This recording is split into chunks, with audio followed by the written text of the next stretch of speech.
What's up, everybody? It's me, your boy, Tantalizing Tony. And the producer, Kara. And this is the Tantalizing Tag Team Wrestling Podcast. The Tantalizing Tag Team Wrestling Podcast. What you should be watching.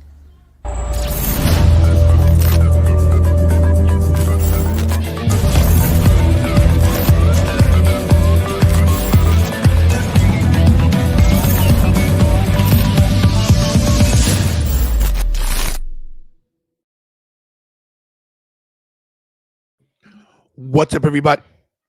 It's just that one part. What's up, everybody? It's me, boy, Tantalizing Tony. And the producer, Kara. I'll do it for you. Hello, darlings. Hello, darlings. Yoski broskis. Yoski broskis. Mm-hmm. Okay, then. So, let me put this on, make sure your mic's not popping. So, yeah, guys, I don't hear myself. That's weird. I'm talking to yours. Talking to yours. Oh, that's fine. Oh, that's fine. Quiet. Guys, hi. So, we are doing Dynamite. Don't ask me why. Well, because Ricochet showed up, plus Jamie Hayter's here. So, we want to see what they have to offer. We got some family stuff going on. So, if we don't look our bright selves, stuff happens. But we're here for you guys because that's what we do. That's what we do. That's what we do. I'm a little sick to my stomach as well.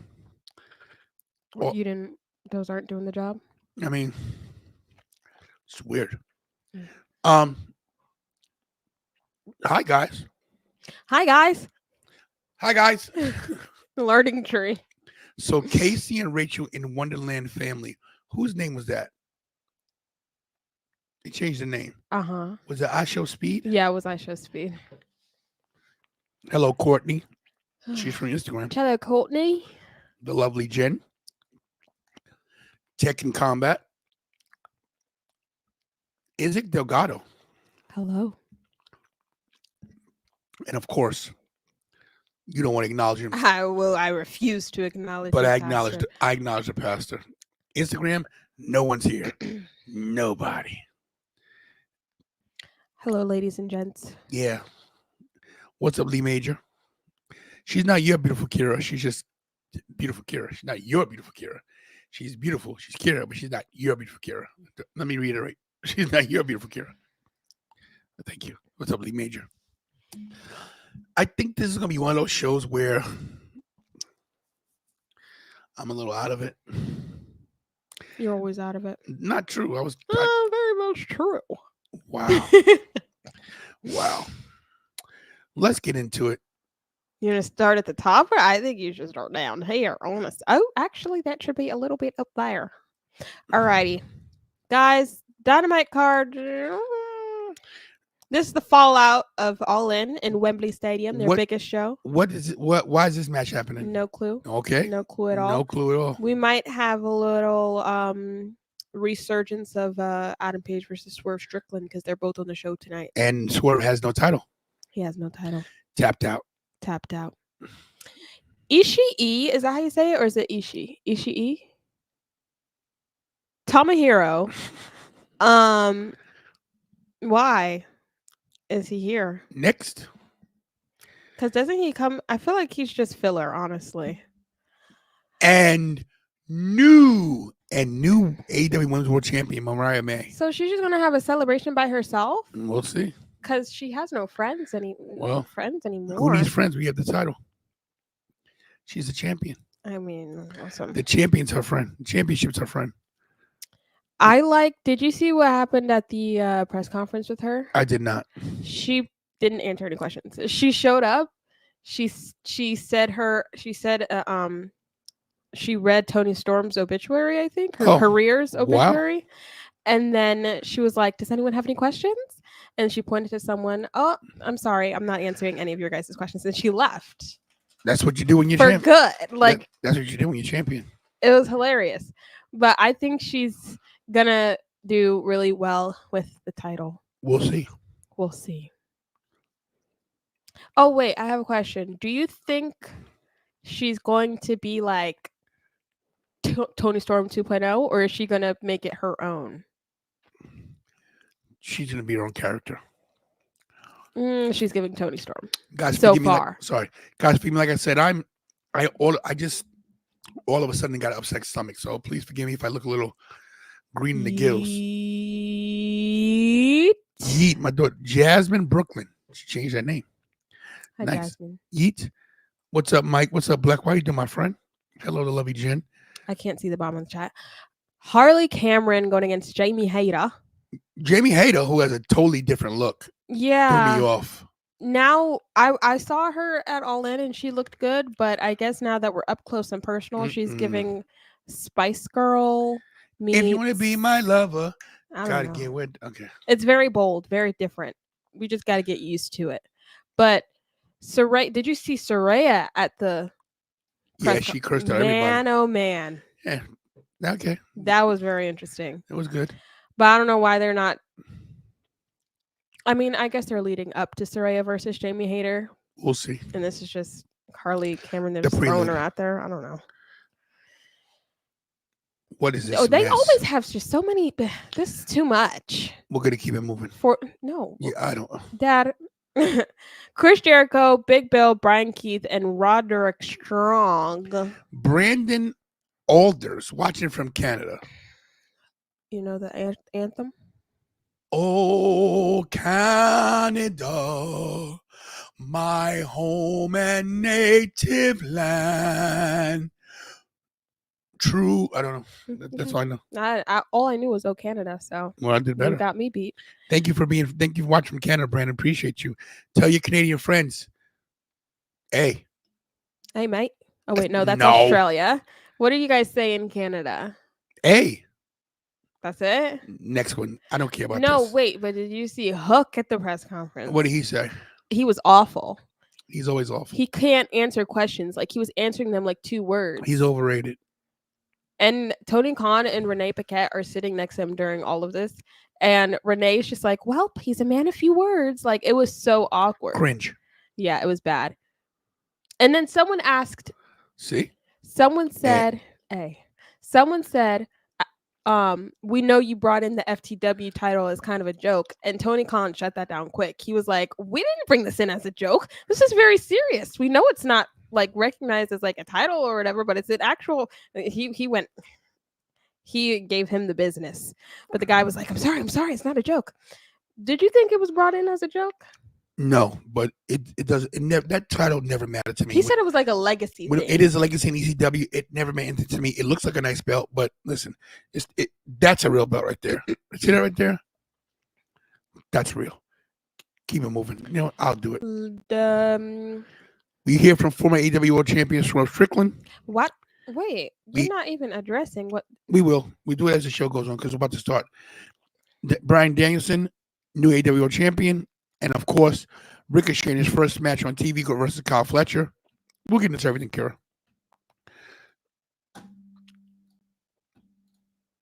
Hello, humble. Good evening to you guys. Good evening to everybody. Like I said, if you just got here, all of a sudden I got an upset stomach. 2 minutes ago, I was going to cancel. Hold up.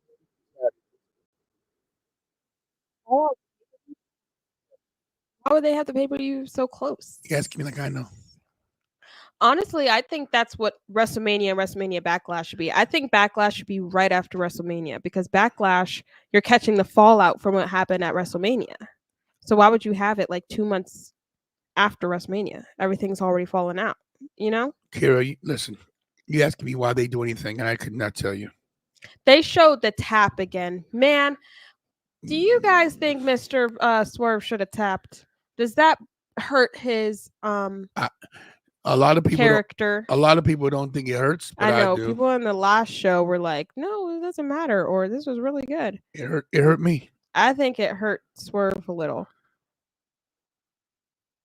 I've got lash glue stuck all in my eyebrows, guys. I did a Rhea makeup look today, and it was just a series of unfortunate events. Like everything bad was happening one after another, and I felt like I was gonna have a freaking panic attack. Like, oh, Cash App from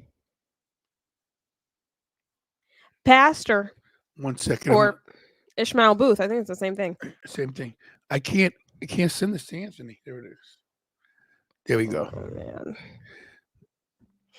Thank you, Pastor. Even though I'm You not going to acknowledge you thank him. I'm not going to acknowledge you because you don't acknowledge my Terror Twins, or you didn't acknowledge my Judgment Day. But John, is he back? John Moxley. Oh wow. Get some volume, please. John Moxley.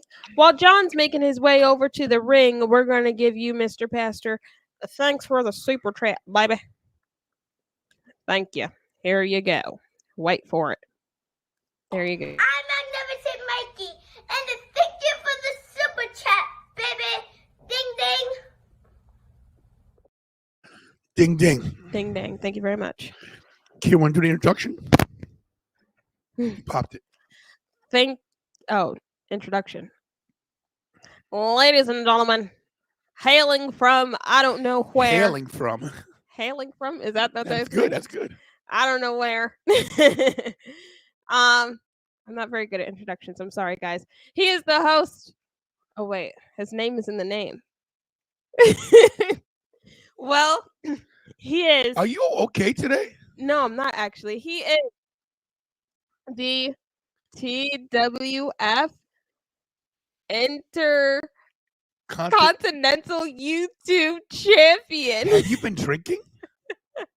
Mr. Anthony Blackwell Jr. I know weed's legal. Have you started smoking?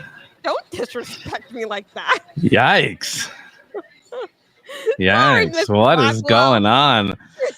Black Kira, Ops I'm usually a supporter, but tonight you dropped the ball. Jesus. What happened to her? I told you I didn't have a good day. That's all right. We're all in the same boat. So can I talk about the Swerve thing quick? Go for Yeah, it. go before for it. Moxley starts talking. Yeah, could care less I don't what mind the Moxley said. tap out. So Swerve, this entire run has been insane. He's going insane. This has been an obsession for him. Like the lack of sleep, the dark undertone eyes, the character. Like a lot of people don't like the way he's been booked, but his title run and the people he beat have been very impressive, and the matches have been good. He tapped to Danielson, who's the best wrestler of this generation, hands down by everybody who talks about it. I don't think it's a terrible. Rosen said the same thing on Sunday. He agrees 100%. But let me tell you why I disagree real quick. Not to cut you off. I believe he should have passed out.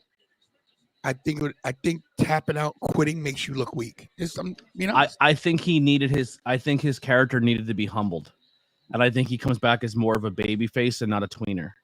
He said humble. Because I think the way he's been portraying that craziness, I think that helps him overcome that now. He's like, all right, I lost. I made it to the top. I lost to the top guy because he just signed a multi-year deal for a big. He's a top guy now in that company. I don't think it's the last time we see him as a world champion. I agree. Who is Moxley talking about? I'm a little behind, so you're probably hearing stuff about the promo that before I. Oh, that's why I'm a little behind. He's got a fresh bald head. Well, what a dead crowd. Oh, what? Who was he talking about?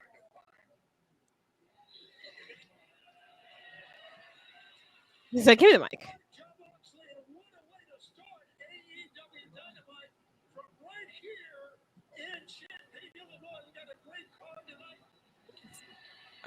What is happening, buddy? I'm listening, John. It's going to take some time for everybody to wrap their brains around this. Is he talking to Tony, or he said this is not your company What? anymore? This is not your company. Did he say it was his company? What? Wait.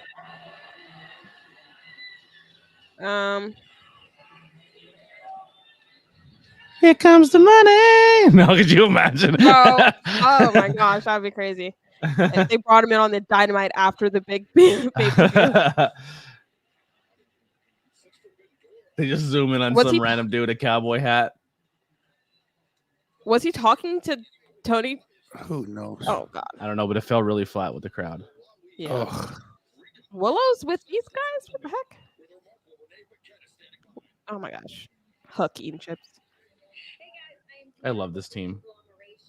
What? I love Willow. Yep, I did like this team. Mark Briscoe is insane. I love Love Mark Mark. and Kyle together. They're so good. Well, he's a, They changed the strap on that. To put a silver Yeah, I was strap on looking it. at it. I was like, that's nice. he looks better. Actually, it's camo, I think. Mark Briscoe's interviewing now. Oh, I guess that's his gimmick. God. I love the all black Orange Cassidy.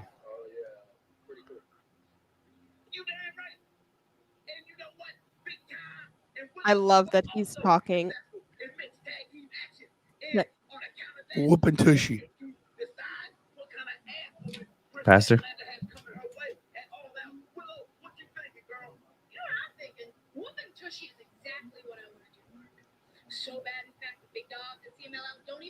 Chicago Street Fight. Okay. Period. This is a weird mix of people, but I kind of like it. There's only one option. Chicago Street Fight. Oh, Willow and Statlander in a Chicago Street Fight.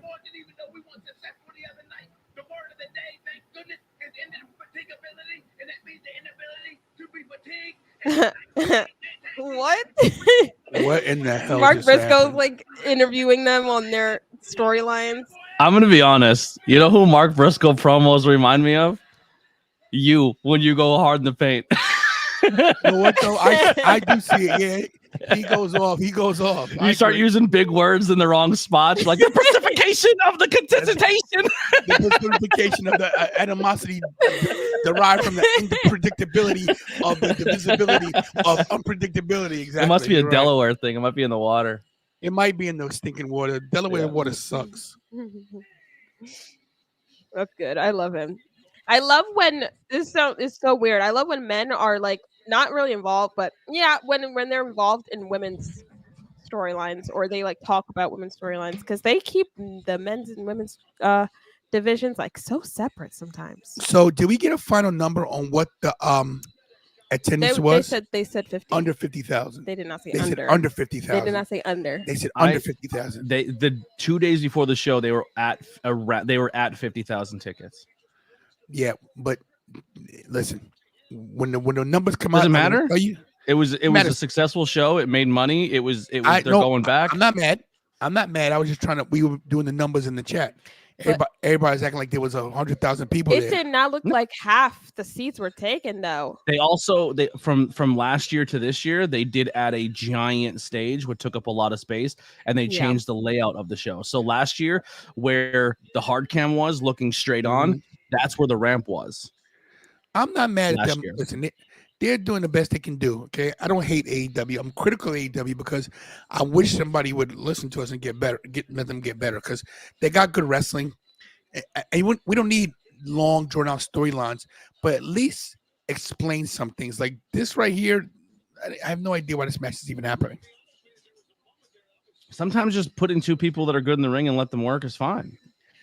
It's fine. I don't want to watch Hangman work the same dude every single week in some different style. Like if you're in a storyline in WWE and Hangman's taking on Swerve, we watch Hangman and Swerve in multi-tag matches, 3-man tags. They almost touch, but they don't touch. And that drags out for 6 months. You don't need that. You have a really good stacked roster. Put people in there and let them work. I agree. Listen. Yeah, and Rosen, I am critical because here's my problem with everybody. And Black Oil, this director issue too, because I'm scared of you. This is what you guys don't understand what I'm saying. I have experience you guys don't have. Okay, and it's being in the ring. And I love wrestling. I don't care. I think AEW, I think the wrestlers are great. The problem is for a company like this to thrive, you've got to do little things like have better production value, have stories where people are engaged. Yes, of course, want to see good matches, but people also want to see story. I'm not saying I think AEW stories are great because you're not. I watch it, but you're not a layman. I'm talking for the look. I agree with you. I'm trying to say I'm speaking on behalf of people that don't really get it. Like if you're a WWE fan, you see this like, oh, this is terrible. You know? So here's a question for you. So you watch WWE, right? And you're not a Bloodline, Cody Rhodes, or Judgment Day fan, right? What is really there for you? Everybody else in the roster is essentially jobber status. That's not true. So if Not you're a true. Chad Gable fan and you've been watching that, he's you think he's a used, but he's jobber? not utilized well. I think the story he's in right now is good. I think the whole dropping the Alpha Academy now, the American Meat, I think he's doing a good job. Listen, everybody's not Cody Rhodes or The Rock or Randy Orton, whoever the case, Roman Reigns. You need good hands. But my thing with AEW is everybody's a good hand. Sure. They have a stacked roster. That's the problem. Like, I'm never downing that these guys aren't great. They're incredible in the ring. I love to see the matches they have. But the reason why the ratings are suffering is because they don't keep people engaged. They don't keep people engaged. I would agree but I disagree. I think the reason the ratings are so bad is just like anything else. When there's competition and there's two different products that are serving the same meal, it 100% comes down to media and who puts out what and who says what. And I think the top guys in wrestling media and the top people in the internet wrestling community are pro WWE. And I'm not trying to be mean, but I think it's a lot of content creators who want to be eventually working for WWE, so they're very heavy pro WWE, and they crap on the other side because it makes them look better and it pushes the narrative that everyone doesn't like this company. And I think subjectively, I think WWE is a fine product. I think what it does is really good. But I think for someone, for maybe people like me who are sick of seeing the same format of WWE for the past 15, 20 years, I'm bored with it. I'm bored with that format. I'm bored with that Sesame Street cookie cutter wrestling entertainment, because it's definitely not pro wrestling. They used to get in trouble for calling it pro wrestling for the past 30 years. I don't think it's pro wrestling right now. That's not true. Go ahead, Kira. I have a question. Do you guys think the move to Netflix will change anything? No, I think it'll go even more harder in the story. I think it'll push more story and less actual in-ring matches. My issue, and when they do hit in-ring matches, I think it'll be the same thing. Will be the same style matches week in and week out, and they save everything for the pay-per-view. Okay, so you and Rosen are on the same page. I'm going to tell you why you're right, but hold on, guys. We have a mic issue. I agree, Humble. I think it's flatlining because neither one of them are consistently on TV. Here's the thing. Which is a shame because I think it's a good storyline. A lot of people say that WWE is not professional wrestling. I disagree. They've been saying that they're not professional wrestling for the longest time. Vince said that. Vince said that. We're only a year out of Vince. And you're acting like it's been 50 years. But that's what you got to compare it to. You can't use Vince. You can't listen. If we're gonna grade everybody equally, you want to grade AEW 5 years in, and you want to start grading WWE. Don't grade them on Vince's era anymore, because I would say WrestleMania 39 to now is basically Triple H's era. Yeah, but how much has changed? Of a lot of things. Since Mania, when Vince walked out, we're still very heavily on the Bloodline and Judgment Day storylines, and that's pretty much it. But I'm gonna tell you why. That's because that's what the most popular thing is right now, and that's what's making their money. Listen, this is what you gotta realize. Your tag team division still lacking. Your guys, your NXT darlings who have come up are still getting jobbed out every single week. Your women's division is abysmal unless you have. I agree with that, but here's the thing. People are still watching it more than they watch this. Sure, because it's the Coca-Cola of pro wrestling. It's the most popular brand. Okay, so if you're the most popular brand, do you change what's not broken? Like, see, you guys, what do you want? You want these guys to have 45-minute banger matches? Is that what you want? I think you should do something on a weekly basis on your weekly television that says, wow, I really, really enjoyed that. I want to tune in next So week. You don't think the matches have gotten longer on TV? No. WWE? They have.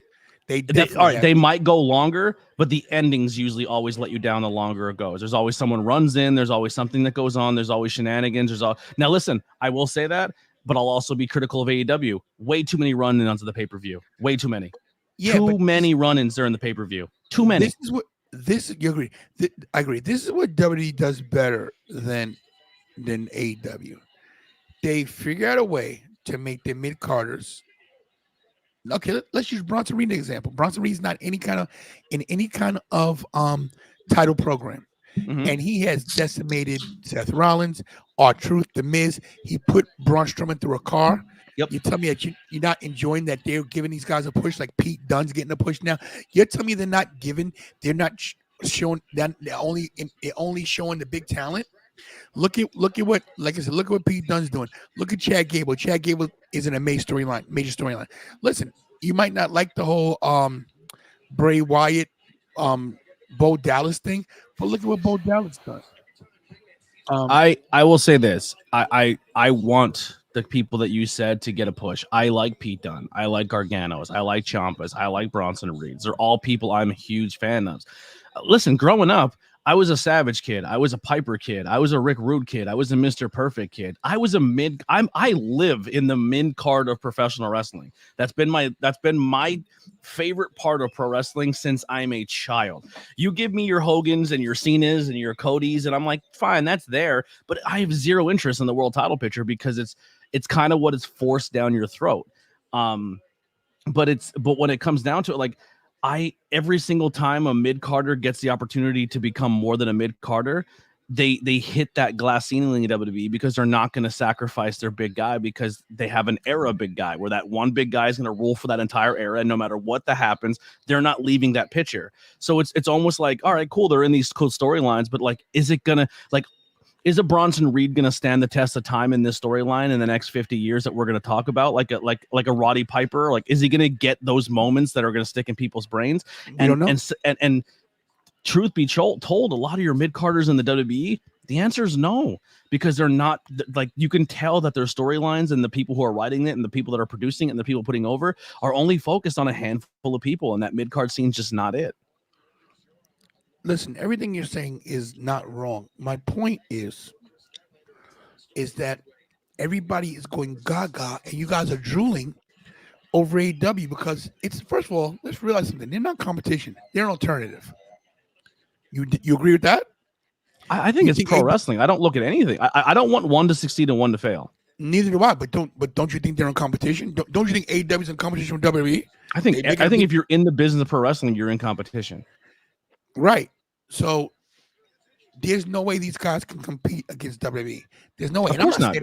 WWE's been around for 30, 40 plus years. They have the biggest marketing deal with TKO. They have more outreach, more media, more everything than anything else. And when you're in those shoes, like, so it's like being an iPhone user and a Galaxy user. iPhone has more money, more publicity, more tech geeks that love them. So they're going to say Android sucks, iPhone's the best, there's no competition. And then you're going to have people who pick one side or the other and say one's good and one's bad. But most users won't even acknowledge the fact that the other company's doing something cool because they're so brand loyal to the other one. And I think that's where the problem lies in a lot of business. I don't disagree. Let me take care of the super chat. Black Wolf, thank you. And Black Wolf, it was a pleasure spending some time with you at Fanatics Fest, bro. Thanks for helping with everything. Love you, brother. I'm Magnificent Mikey, and thank you for. Cut it. He's going to do it live. Thanks for the super chat. Ding, ding. Who is it? Who's it from?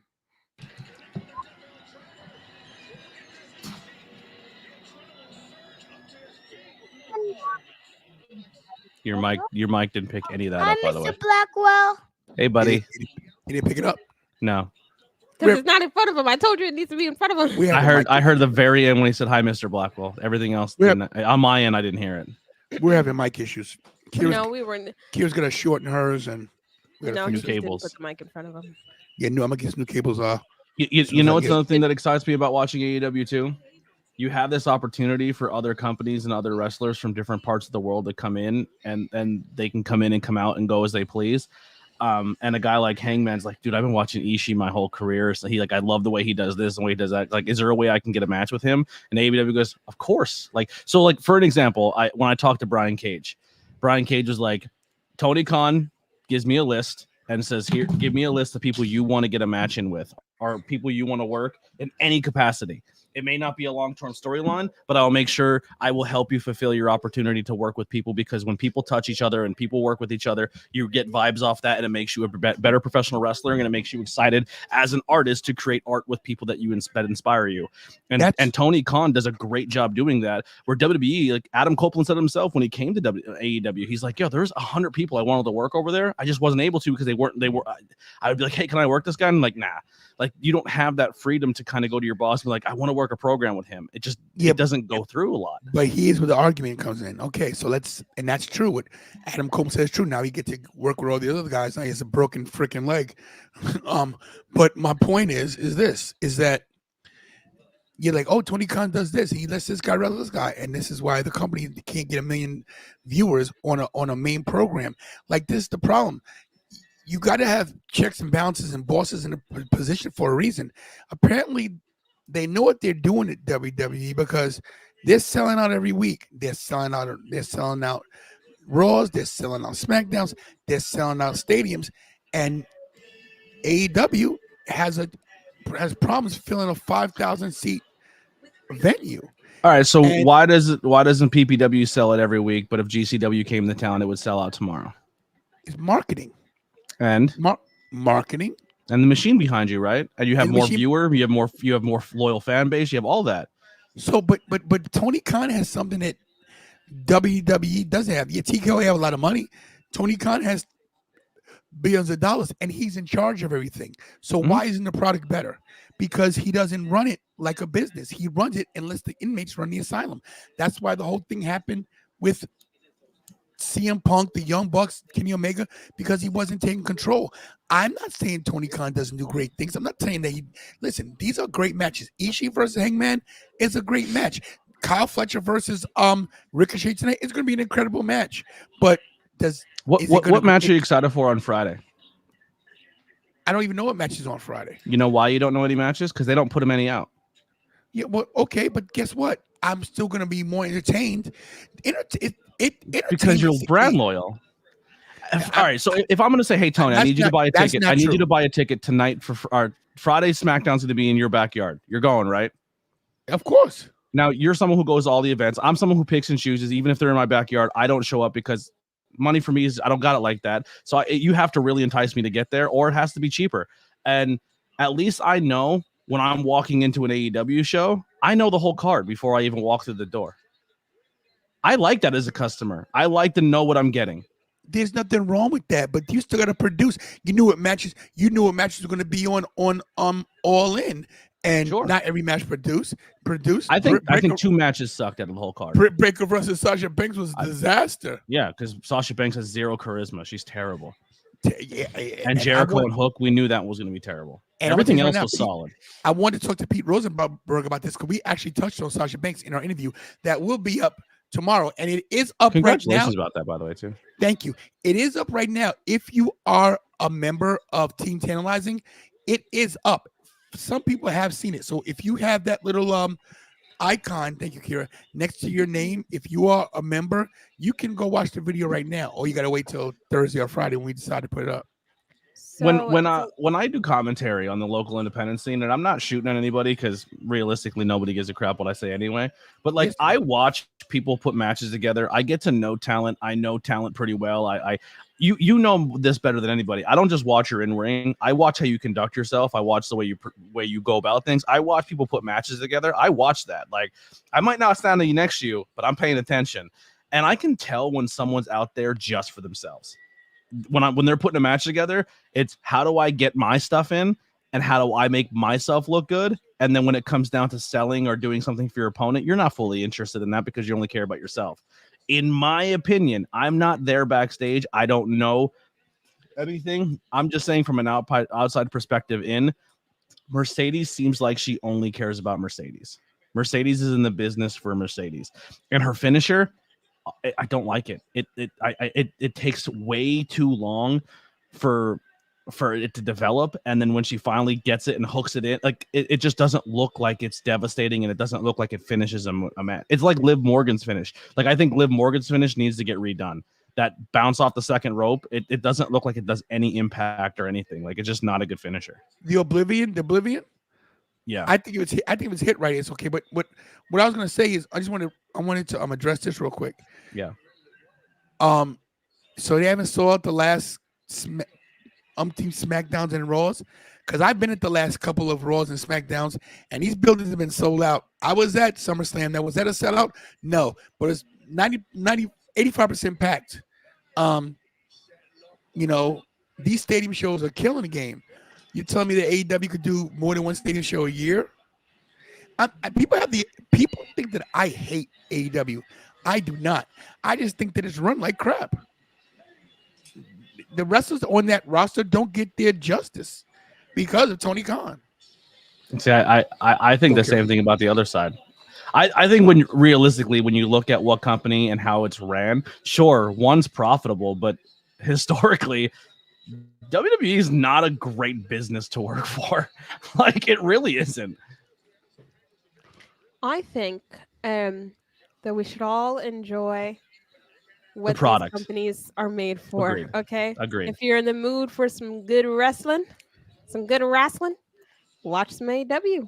If you want to be invested in a good story and take some time to go along with the story, watch some WWE. Oh, we're gonna rekindle this rivalry, which I guess now there's not a title implication. I'm fine with it, but I just hated the fact that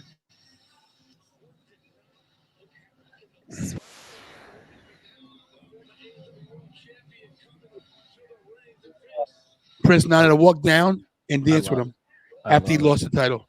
I love it. I thought it was always a mistake. I love the Prince Nana dance, but Swerve always comes down the ring so serious. Like, he's always so serious. And that's the cool part about their dynamic is one super serious and one just like a hype man. I never understood it, but I loved the dance, so I just went along with it.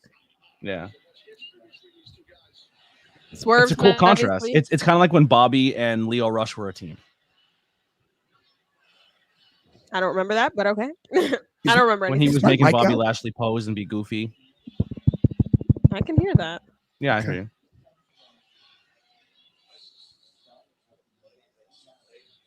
You should slap him. He cost you the title. I mean, he didn't. He was distracted. No, you know what's crazy? Hear the grit in his voice. Swerve Strickland. Oof. I feel sorry. Wow. And with every tirade and tantrum that you throw, you get further and further away from success, and I get closer to it. This has been long-term storytelling between these two. I may not have a world championship all around my waist right now, but I will always be referred to as a world champion. I feel like Swerve held the title better than Paige did. Oh, absolutely. Will always be whose house? Swerve's house. He's over. It's impressive to see how the crowd was so split on both those people in that main event. Hey, calm down. Oh, TR. Called him a piece of trash. Wow. You broke into my home. You wrestled me 3 times, and you could never, ever beat me on your own.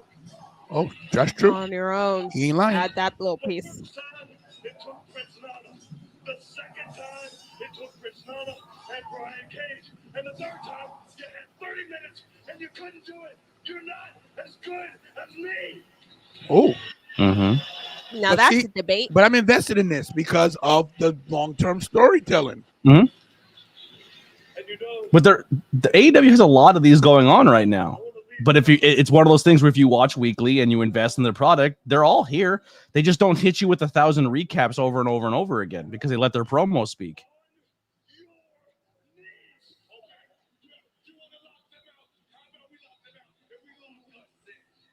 Oh, a Cage cage match. at All Out? Oh, There it is. That's a good match. All Out, September 7th. It's gonna be good.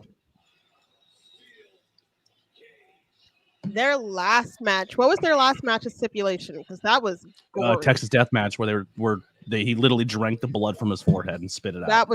That match was that was crazy. intriguing. I don't know if I'd be able to do that.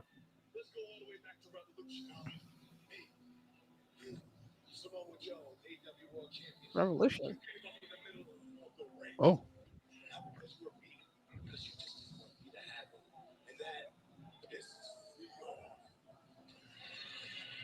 Hello, EW1.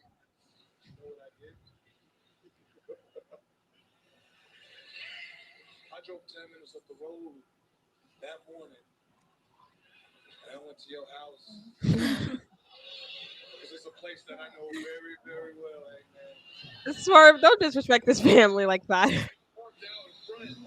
And I waited till that morning. You know what I saw? I saw you escorting your pregnant wife down the stairs. Oh, You're wow. stalking them now? Bags. Swerve's a psycho, man. He's deranged. Driving off to the hospital. And he's making Hangman become just as crazy as him. That's when I realized that's the man that Hangman Page was supposed to. I'm spooked. Hangman has been the Batman of AEW, and now he's being swerved by the Joker. Swerve. Mm-hmm. Swerve is doing what Seth Rollins was trying to accomplish with his character, but didn't quite hit it because he was too goofy and over the top and laughing too much. Even though I still think Seth did a great job, but I think this is what they were trying to accomplish, where Seth got in your head so much that it made you a different person. And that's what Swerve does, and that's what Swerve's been doing to Hangman. You're so focused on me. You can't win the Owen. You can't win the Casino Gauntlet. And you let your team down at Blood and Guts because all you do is focus on me. I challenged you to remind the world what cowboy shit was all about. Swerve is Sean and Hangman's Brett. Brett's the babyface, but people are cheering the heel more than the babyface.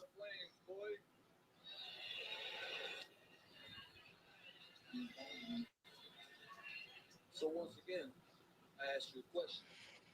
What's the question? In that age, what kind of man are you going to be? What kind of man you gonna be? Better yet, what kind of man you going to show your kids that you're going to be? Ooh.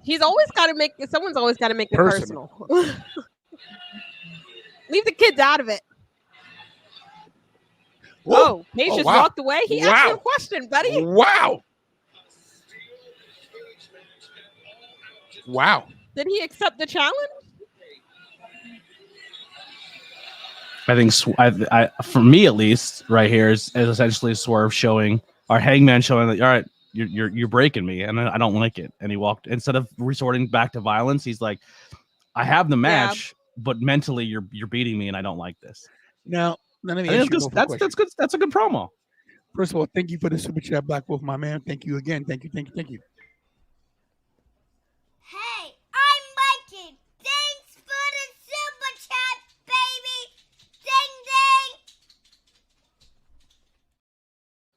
Ding, ding. Ding, ding. Like MJF Ospreay promo leading up to that pay-per-view was so well done. The MJF going, they like you more than me. Like he showed that insecurity. I was like, ooh, that's good. That was good. So here's my issue with the Swerve thing. Okay. Everybody's loving that. The long-term thing, Hangman again. He just lost the world title. He didn't mention it once. You don't think that's a miscue? That he just lost the most prestigious title in the business. He just said, oh, I don't have a belt anymore. I might have a gold belt. But didn't even acknowledge Bryan Danielson. Never acknowledged that he tapped out. Never acknowledged that he's going to get the title back. Just went straight to Hangman. I mean, Can I pose? Oh, okay, here. I know I'm saying he's like targeting what he thinks the problem is in the match. I think that whole thing was about the result of the match. Yeah, but the problem, first of all, he blamed Swerve. Excuse me, he blamed Hangman. That's the story they're running with. Let me finish. Hangman was not any integral part of that. He if anybody lost focus, Swerve lost focus. Hangman didn't touch anybody. He just came out and Swerve hesitated, which cost him the match. ultimately. Now, you just lost the world title 3 days ago in AEW's arguably their biggest pay-per-view, and you don't mention I tapped out, but I'm coming for you, Danielson. When I'm done with this dude, I got an issue with that. He said he's going for the title. All right. When Roman showed up, did he talk about Cody? But here's the difference. Cody won that title in April. Roman came back in August. And when he it's not our fault that we actually have our talent show up every week. And when he came back, when he came back, it was not to address Cody, but without talking, he did address Cody.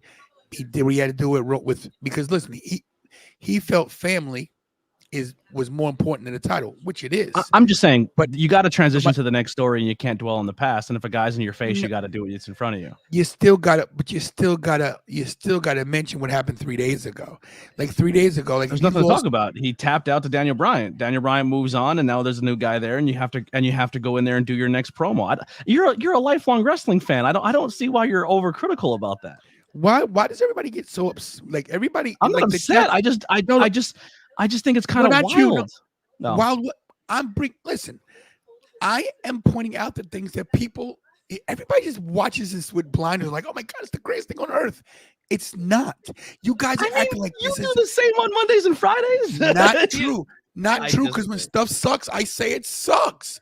It's not true. You guys act like I'm so pro WWE. I think WWE is better because it is better. Numbers, I tell everybody this, numbers don't lie. Numbers don't lie. And all liars use numbers. Yeah, but if you can prove the numbers. All right, here's a question. Yeah. We're content creators. Yeah. Someone has less subscribers than you, or less content, less quality. Does it make them better? But they dump more money into Google Ads, and we all know what Google Ads does for videos. Their numbers are great. Does that make them better than you? Of course not. But here's the thing. You're just willing to put more money in your marketing. You have legitimate. You got look at how the chat's going. Look, numbers can be tweaked. Of course they can. But so as Jamie Hayter makes her way down to the ring, go on. Okay, so here's where we're going with this, guys. We're going to have a whole show on the debate on what. This is why I come out on AEW shows. So I think this is fun. I think this is good. I think this is good content. It's 100% great. But here's where I get upset when I hear comments like, oh, like, okay, you guys seem so pro WWE, but you guys are so pro AEW that you guys sound like you're Trumpers right now. I went there. You act like this. Maybe you're the I mean, technically, if we're going to say any company's a Trumper, how about the people that used to work for Trump's administration is the former owners of WWE? I'm just saying. Who's the WWE Hall of Famer, Trump or AEW Hall of Famer? You know what's wrong with what's wrong with Rosen and you and a couple others in the chat that's so AEW so loyal. You guys hate the Yankees, but the Yankees have more championships than anybody, and you can't stand us. Like you can't stand winners. Why should I apologize for something that is clearly a better product? So let me ask you this question, Rose. The last time the Yankees were in the playoffs. Who cares? They have 28 world championships. You can't win every year. But all I'm saying is this. What's a better product? Let me ask you this. Do you think AEW is going to be around 15 years? Yeah. You do? I do. 100% with all conviction. 100%. It'll be around in 15 years. Well, when we get to that position, when I'm on Social Security, we'll talk about it. But why won't it be? You know WWE's not going anywhere. And I don't think I didn't think it was going to. Look, I'm going to be critical of something that I think. Let's be real, as a business thing. So right now, WWE is owned by third party, we'll say, right? By TKO. Yeah. AEW is owned by Tony Khan. So what do you think is more a likelihood, where a third-party brand gives up on professional wrestling and dumps it, or a guy who's it's been his passion project keeps it around longer?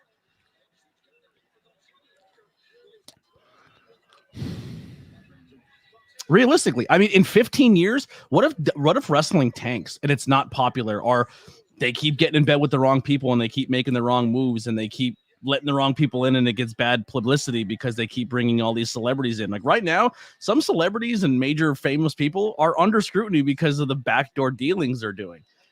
Or like, unless Tony Khan is squeaky clean, I mean, it's as a business move. I think it's great that WWE owns TKO, but TKO could be Turner executives at any point in time and pull a plug. Agreed. What I think everybody's missing here, and what I feel I have to defend myself, is that you guys are kissing the butt of a company that's been around 5 years. Mm-hmm. Granted, it is a good look at that botch. It is a good product. It's okay. That was terrible. It is a good product. The girls and the boys in the back, they're all working hard. You've never heard me say anything bad about these wrestlers. I don't ever down either wrestlers. That guy's terrible. Don't put him. I do not. Who other than Orange Cassidy? I'm sorry. Who? Eddie Kingston, Orange Cassidy, Ishii. There's been a few guys you've been. I don't doubt Ishii. No. First of all, I doubt Eddie Kingston because I just don't get it. I never will. I don't get it. And I down Orange Cassidy because I've been in real fights. And I'll say this again. If you put your hands in your pocket in a real fight, you're getting your teeth knocked out. What if you're good at evasive maneuvers? No, everybody's. Did Muhammad Ali make a career out of putting his hands down? Yeah, and then when he got older, what happened? He got caught a few times. Sure, but didn't he win world championships with his hands in his pockets? Of course. That's not what I'm saying. But that's real life. You're trying to make this believable. And if you're a regular, are you though? Is professional wrestling always made to look believable? I mean, it's supposed to be. It's supposed to be believable. A zombie biker came out and chokeslammed your main event, your WrestleMania. That hasn't been there in 3 years. I want to say this. This is why I go heel so much. Look at this chat. How they have turned on me. If Brock puts his hands, look at it. Look at this. My guy Rosen, who sends me money on a regular basis, is at my door. Even a humble. You know what? It's I'm going heel. I'm enjoying the discussion. Shut your mouth. Okay. Yeah. Shut up. Real quick. I know it's never ever going to happen. I want to bring it up while Hayter's still on screen. But I hated the fact that Hayter made her debut on a pre-show. I hated that. Yeah. And it's all because Britt Baker and Mercedes was not losing that title to Britt, and it would have made sense if Hayter would have came down and helped Britt because she was a 2-on-1 odds the whole entire time. But they did a good job of getting Hayter out of there with the title thing and doing the Eddie spot. But how I would have booked something later on, and I know, like I said, once again, the chances of it are so slim.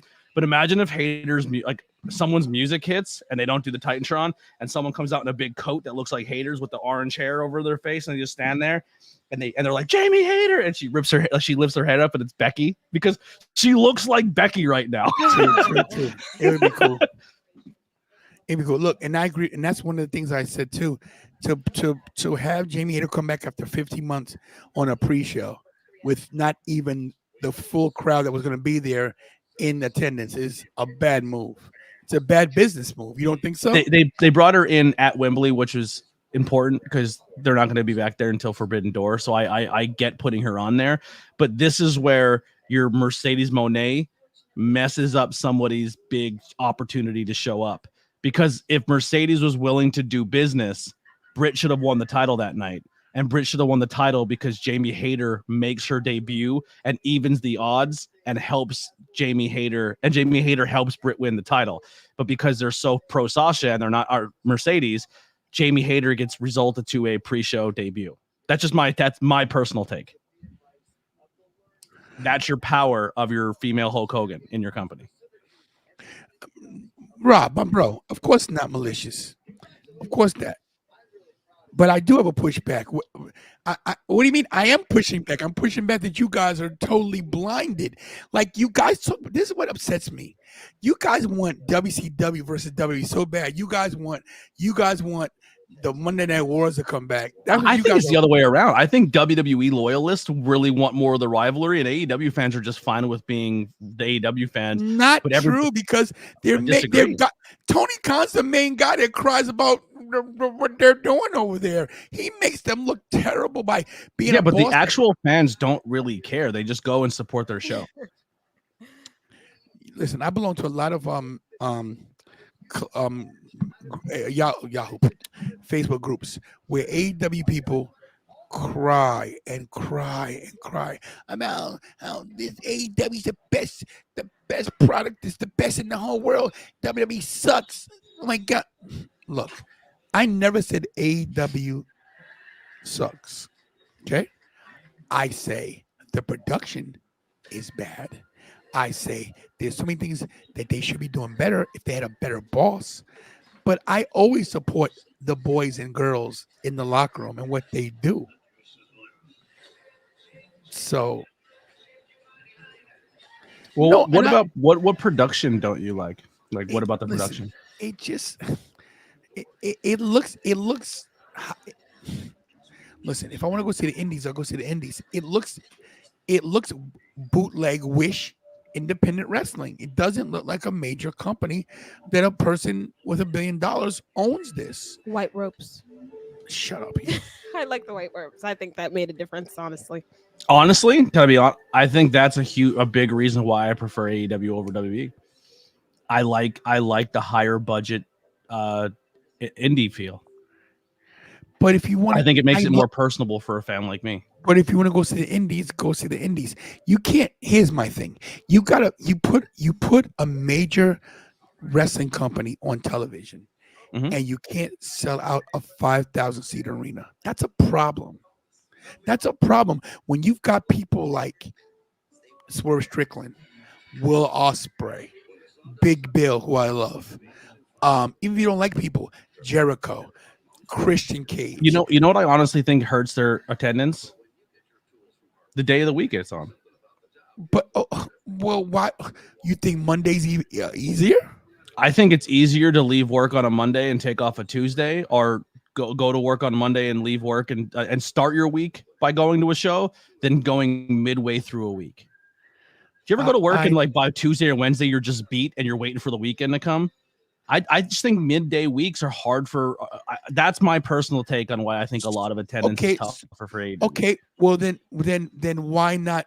So then why not move Dynamite to Fridays then after SmackDown goes off? Well, how come? Here's a perfect example. So SmackDown gets about 2 million viewers every Friday, and then after SmackDown goes off the air, you have what's the name of that show? Rampage. How come there's not? How come not even a quarter of that demographic jumps over and watches? Because it's poor. Because they even think, look, they even think Rampage is not a good show. You know, the Collision show was built around one person. They put all their eggs in one basket. Let me ask you this: I love Ricochet. Is Ricochet going to sell any tickets? I think they'll use Ricochet to his more of his potential in AEW than WWE. 100%. Is he going to put asses in the seats? I think if they use Ricochet correctly, I think he will put asses in the seats. This guy got a 7-figure deal. Trust me on that. He got over $1 million. Trust me. I'm aware. And he's not going to put one butt in the seat. I strongly disagree. Oh, no way. And I love Ricochet. I think MJF. I think Ricochet beats Will Ospreay for that title. I think Danny Garcia interfering in this match was terrible. I think that was a bad move. Gives MJF something to do so he doesn't have to be around the title picture. But listen, MJF does not need a title to be over. Oh, I agree. This match was great. I don't think that they needed a run in. I think Ricochet beats Ospreay for the title, and Ospreay then eventually goes after Danielson. MJF. I love the black and gray scarf.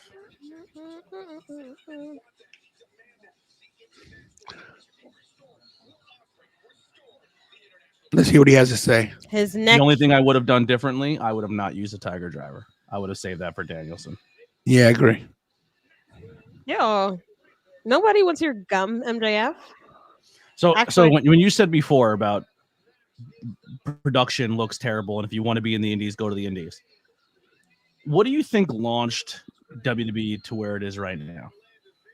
when it comes to their talent and when it comes to where they pulled from and where they got most of their people. Where I think launched it. Mm-hmm. I mean, to know where you are, to know where you are now, you have to know where you came from. The pomp and circumstance of everything. Oh, There's two companies right now who are completely credited of why wrestling is the way it is this moment. And there are two companies that barely any people watched, but they're reaping all the benefits of it. Hold on, let's get to that. I want to hear MJF talking, and we'll get to it. I don't want to talk over this guy. I want to hear exactly what he has to say. Mm-hmm. You are not putting your hands on anybody, buddy.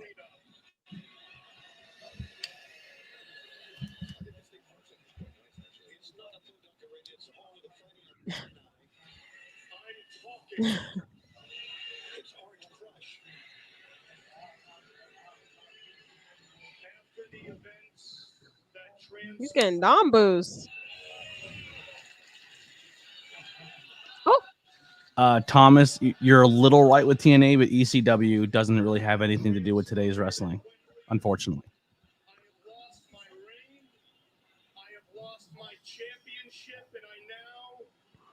Probably true. Herniated discs.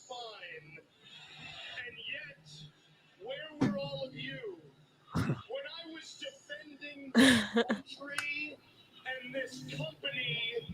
No one had my back. Rosen, you're half right as well. No. I hereby denounce my American What? citizenship. I will no longer be associated with this garbage country. The only part of this place that matters is the most magical place. I love it. You got to keep Long Island fans happy. Known as Plainview, Long Island's not even all that good. New York. Don't tell anyone from Long Island that, because this is exactly how they act. That's wild, Black Wolf. Wild.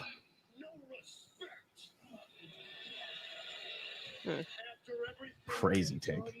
For this company, for you, for this sport, I am sick of allowing you people to live in lies. We all know that this company without MJ is a Speaking facts. Not really.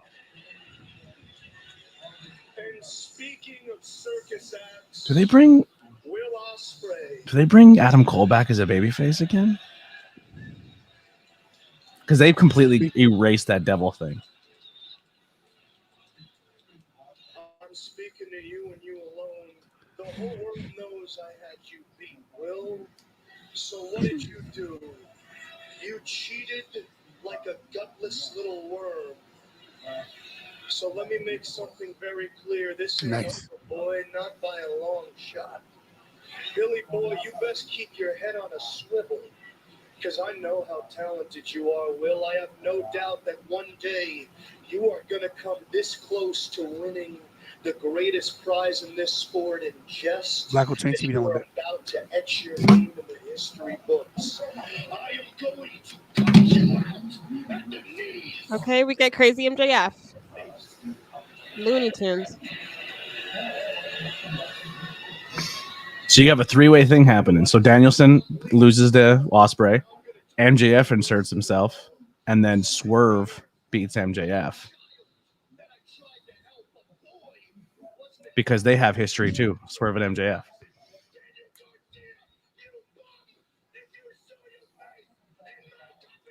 Thank you, Mass Marvel. Oh.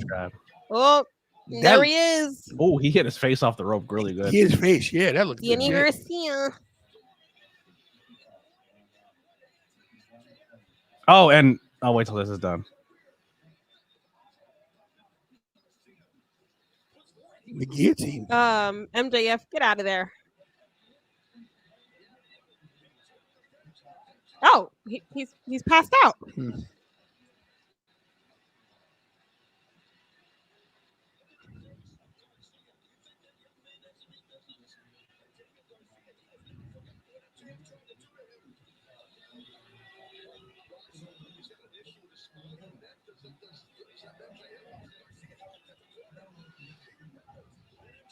Oh, Nobody's coming to help him?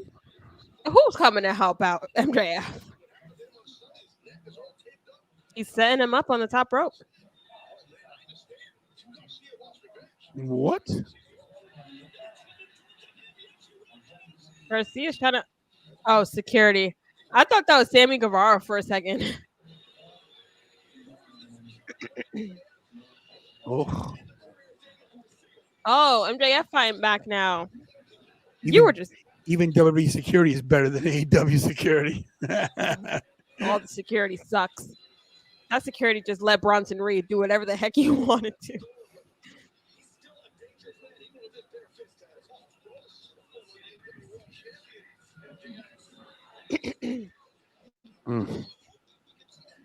This crowd kind of sucks.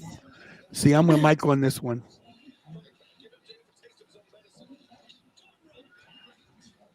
I think it's believable though because. Do you think size him matters from if you have a behind. good choke? If you put a choke in on somebody, you think it matters by your size? He caught him from behind, Mm. off guard. If Kira locks in a choke on you and she's much smaller than you, and she puts it in properly, there's nothing you're doing about it. If she pinches that nerve, you're going to bed. Oh, is she doing the pile driver from the top rope? And Danny Garcia is really trying his best to take out. Oh dear, he's not letting go. Oh dear I like when gosh. security comes in and like they're indie people that I know. I don't know anybody in this one. He can't get his shirt He's off. stuck in his shirt.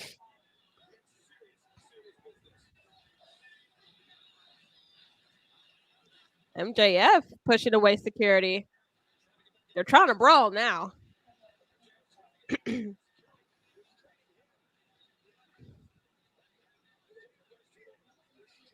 No, I don't know anybody in this crowd. Oh, Garcia's got a mic. You know what? It may seem stupid. Oh.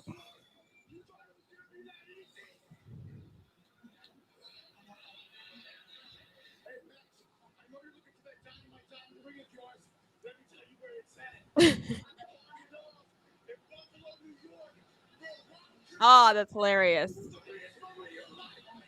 What are you trying to tell me that Danny Garcia isn't on the payroll to get a ticket to London? No, he was essentially fired at one point.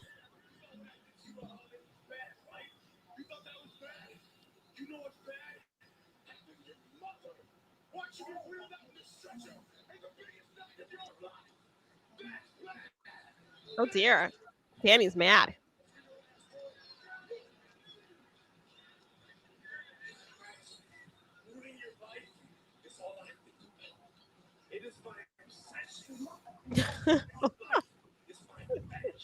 It's my fetish.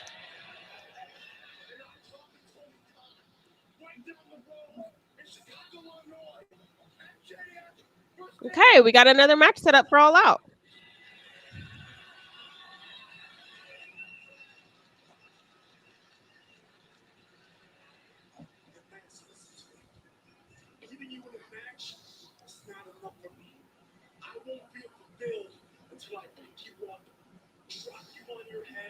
Wow, that's assault.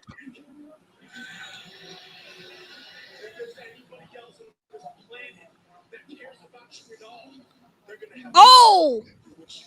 He threw the mic at him straight in the head. Nice throw, Danny. That was a really good throw. Wow. Wow. It's a good pull apart though. Sometimes people mess up pull aparts. This is not a bad one.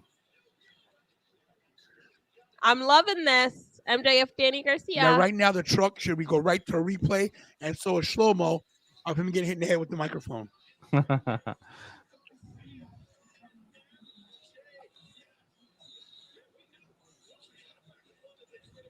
forget what I was going to say now before the promo started. I rewound this. I could see it. I had a train of thought going, but I forget what it was. It was something about something. Something about something. Oh, the two companies that we're reaping the benefits from is ROH and NXT.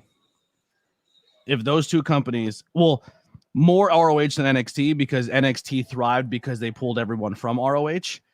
and essentially that's what kind of killed ROH.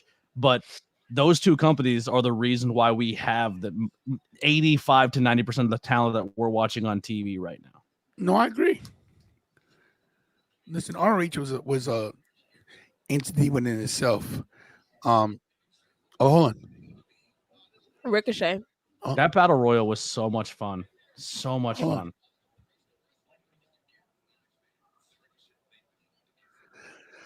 It's crazy. I think they wasted Ricochet in this stuff. I was about to say, how do you feel about Ricochet's debut? Hold on, before you go, so let me thank Blackwolf for the super chat. Here comes Mr. Overrated as we thank him for the super chat. Thanks for the super chat, baby. Ding ding. Ding ding. Do you think Ricochet was wasted more? Or do you think Nigel McGuinness was wasted more? Well, Nigel McGuinness, I liked it because he's got no chance of winning a match. I would have had him win. He was in England. He showed up. That was good. But I think Ricochet, if they're going to put Ricochet in something, it should have been more meaningful where he won something. Like, well, the fact is that you only need one pinfall to lose, so he didn't have to take the fall. So I think that's a good way to put him in there. That's a good thing. Yeah. So I would have had Nigel McGuinness win it because the match everybody wants is they want to see Nigel and Danielson run it back because both of them were lost their careers before they were supposed to. Like Nigel was the Daniel Bryan of the UK and ROH. Like he was a icon. Like there's so many people who credit their wrestling style that people, if you're not a Nigel McGuinness fan, Moxley, Kyle O'Reilly, like there's so many of those people that you like that got their style from Nigel McGuinness. And the fact that he's like cleared and able to wrestle, and he's been talking all that crap on Daniel Bryan, like I'll fight him one day, don't worry about it, I'll get my hands on him. He should have won that battle royal. Yeah, that'd been cool. Because they're called the conglomeration. Yes, because the cash in can be at any point in time. I don't think it's a 24/7 style cash in, but you can literally at any point in time. Christian Cage can now say I'm challenging for the title. It may be 24/7, like he can just walk in and be like I'm challenging, which is kind of exciting too because we're gonna get Christian versus Daniel Bryan at some point in time, which is kind of a fun matchup. But see, I think giving it to Christian was a waste. You could have used anybody other than him on that one. I don't like the way they went with Lucha. Like they literally did his Tron said Luchasaurus for him to turn again. That was very Vince Russo. I didn't like that. Like if you're gonna move away from Luchasaurus and Christian Cage, then don't make it a big deal that he quits and then do a whole big deal that he's not gonna quit just for him to turn again. That's some dumb Vince Russo booking. Bro, Nigel, it was 13 years. It's crazy because I know when he had just came to NXT to commentate, it was like 5 years. Yeah, that is crazy. How long ago he wrestled?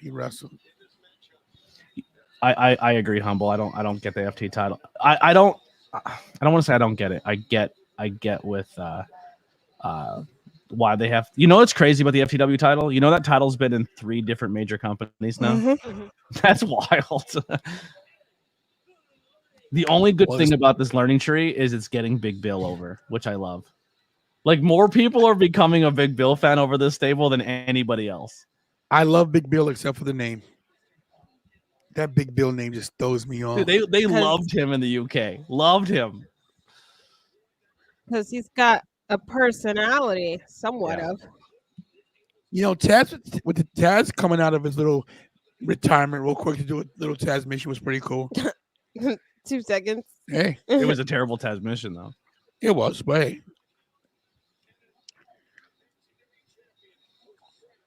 Aubrey's getting a little flashy. The refs are actually getting a lot flashier with the makeup and everything. Hey guys, I meant to tell you something. When you guys get a chance to watch Cody Rhodes and Randy Orton, the Wheatley thing that he does on the bus. Have you seen these things that Cody does? Cody's been doing interviews.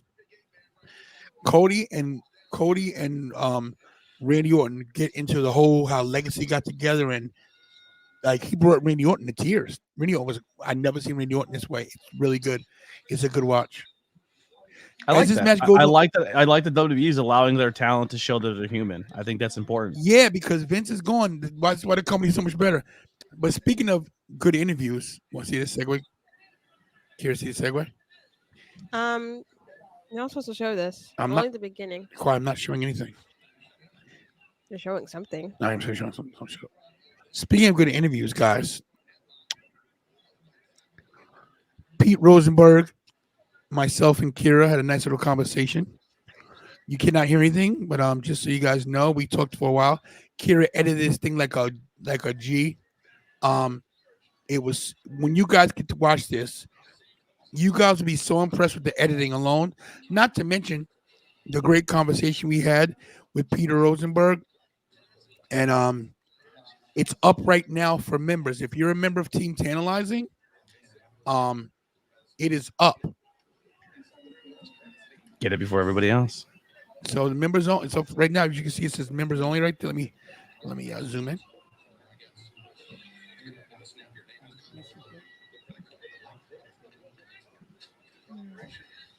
As you can see right there, members only. If you are a member, you can see this right now. Oh, what a good question, Micah. Micah, I would tell you, but I have to kill you. What hell is going on? Micah, the video will be up either tomorrow evening or Friday morning for everybody else. We address how I got the interview with Pete Rosenberg. Pete Rosenberg actually addresses it, how I got the interview. So check it out. It's the actual interview is over 30 minutes. And it is a good interview. I'm very proud of it. So it'll be up either tomorrow evening or Friday morning. But if you are a member, you can get it right now. There you go.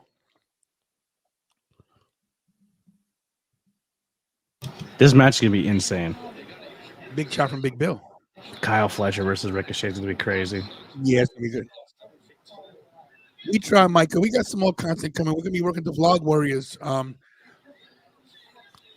If you guys haven't heard the Vlog Warriors, I'll give you guys a link. But the Vlog Warriors go to just about every event they can possibly get to. I will be going with them to Bad Blood, as well as Halloween Havoc, as well as Survivor Series, hopefully in Vancouver. The channel's about to start growing, guys. We're at 12,700 subscribers. We just hit 12,000 2 Fridays ago, and already in less than 2 weeks got 700 subscribers. So we're moving pretty fast. Speaking of Bad Blood, plane tickets were like less than 100. Yeah, I'm gonna jump on those. Yeah, I was appalled. Atlanta's we'll definitely be at Bad Blood. And you said it would be cheaper out of AC. Well, It was not. there it is.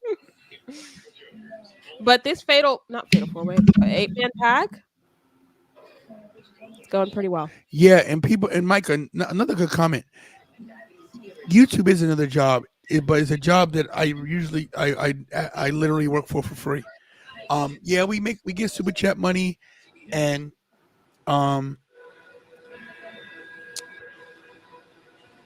it's not reliable. Yeah, it's not a reliable source of finances. I would do some giveaways. I'm still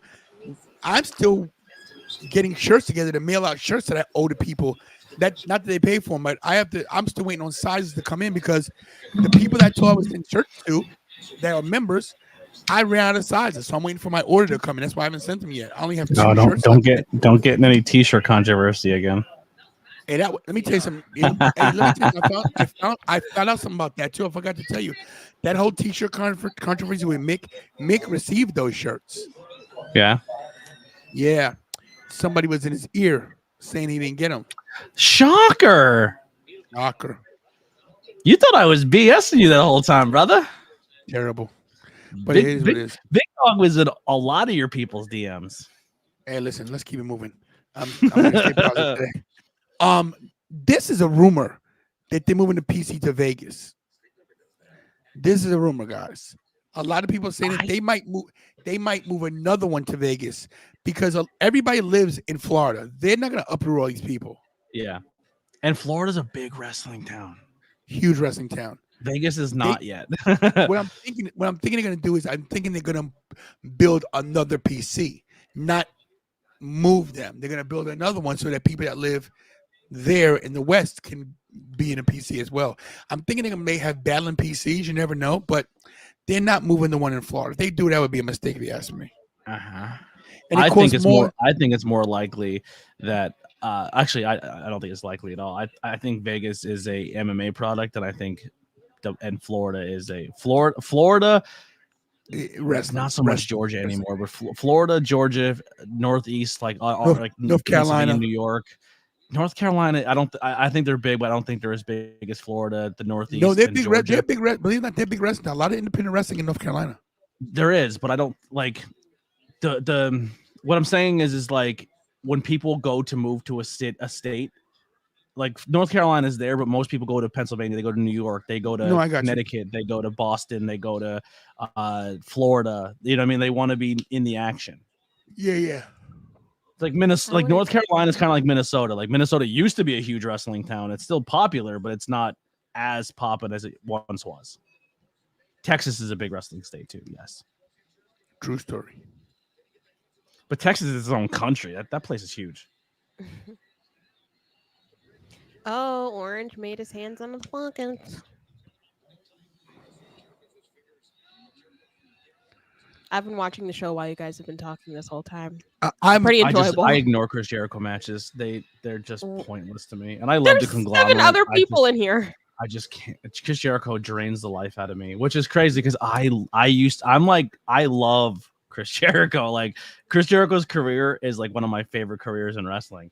But right now in AEW, like I'm just get him off TV. I've been saying that forever.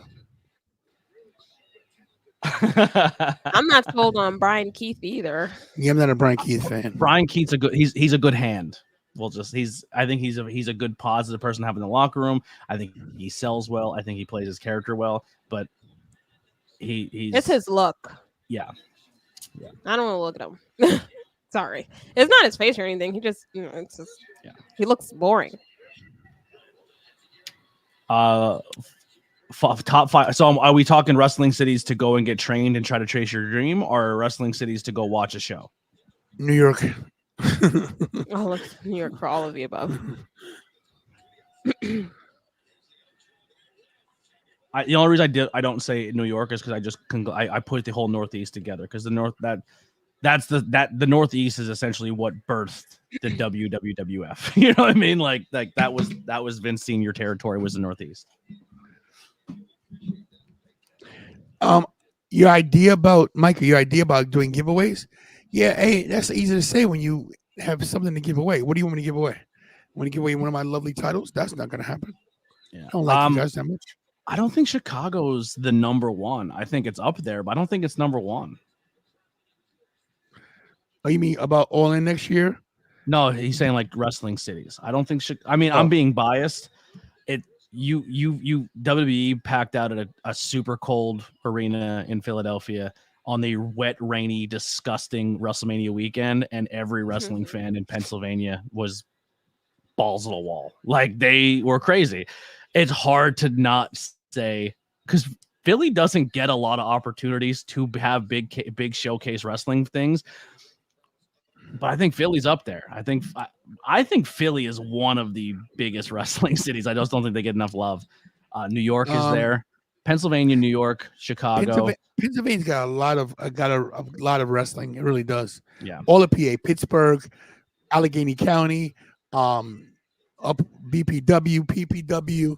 There's a lot of places.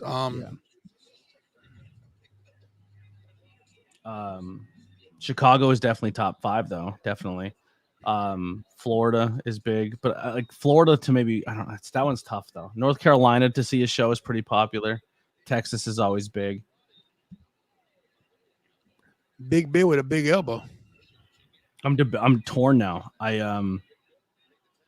See, here's my problem. Not to cut you off, Blackwell, but here's my problem with this. You're telling me that Big Bill's not world championship caliber, or even title contendership? They got all these titles. You tell me you can't. You tell me you can't get this guy in the Continental title picture, the TNT title picture. He's a beast. Like, what else does he need to learn? Why is he with Jericho? For a reason, to get the rub. Why is he with Jericho? Please tell me. To be Jericho's muscle. It's a waste. He's for what? Where's Wardlow? Wardlow's got some issues. Really? Outside of the ring? See, Wardlow, and here, Wardlow struggles with a lot of mental health problems.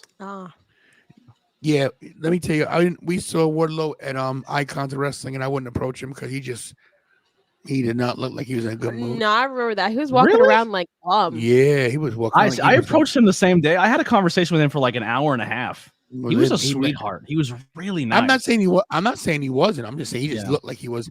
Maybe you caught him in a better mood later on, because I know when he first walked in, he was not happy. I can't say what I want to say. Why not? Say what you need to say. Icons. I think a lot of wrestlers they agree to do icons because it's popular, but and then they see when show up at icons and they make no money. Not that they don't make any money. I think they realize who runs it when they get there, and then they're upset about it. Guys, listen. I'm confused.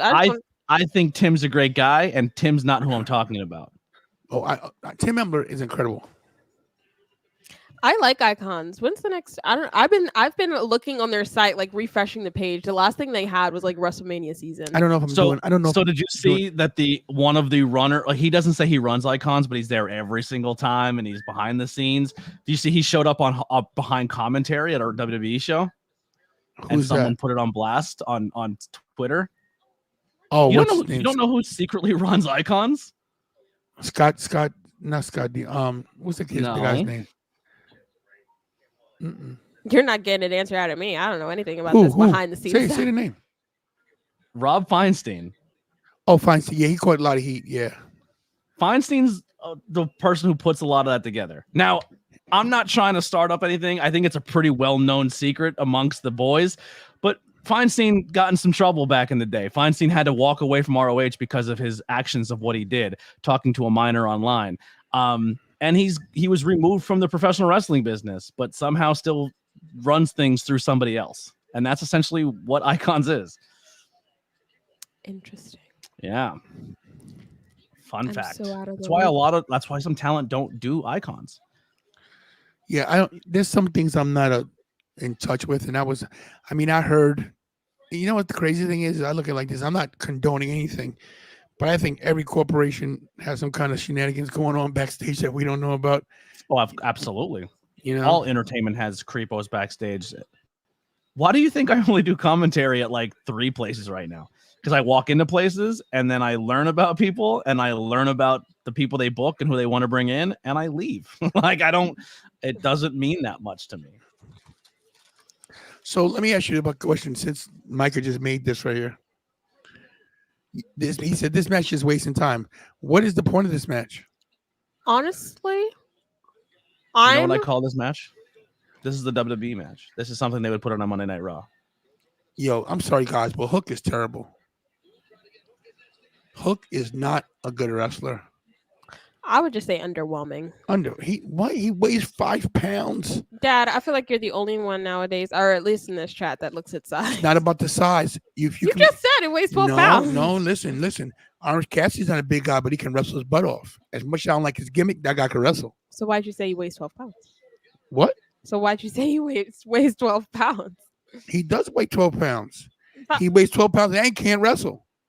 Just because you can do a Northern Light suplex and do a bridge, what does that mean? Can't have a match. He doesn't have decent matches. It's overrated. I'm sorry. It's wild though, because I feel the same way about Sting, Darby, Sting, Hook, Jericho. But the live crowds love them. They love them. Darby's another one who's just a crash test dummy. He's not gonna be able to walk in 2 years. We said the same thing about Jeff, but he finds a way to make do. But Jeff could actually wrestle. Agreed. Even though he's a high flyer and a risk taker, he could wrestle. Oh, that was a good knee. That looked scary. Yeah, it landed beautifully.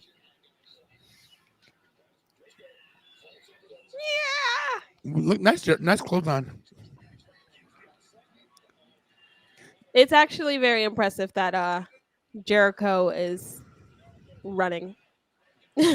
Jericho's still good. Like he can still do it.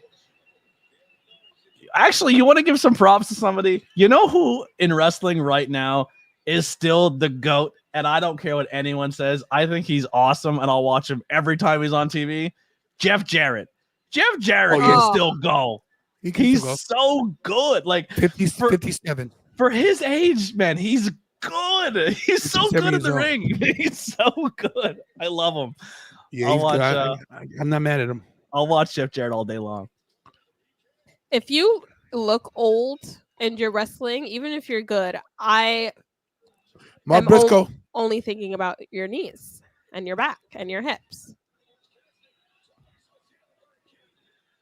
Look. That's crazy you say that because 90% of the main roster right now in WWE is like 45 years old. I know, but they don't look 45 years old. That's why I said if you look old, I'm concerned. Here's my thing. I don't know how Taz taught this kid anything because he has terrible footwork. Did Taz teach him anything? Taz trained him. Who tapped? I'll say this. People say Charlotte Flair is a product of nepotism. Charlotte Flair's not Hook.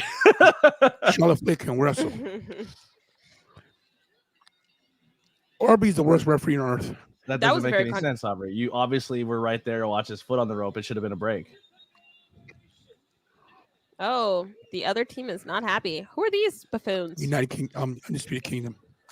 Undisputed Kingdom. Okay, there's too many bodies. It's like a Royal Rumble match happening right now. Aubrey gets out of there. Here's my other problem. Overbooked.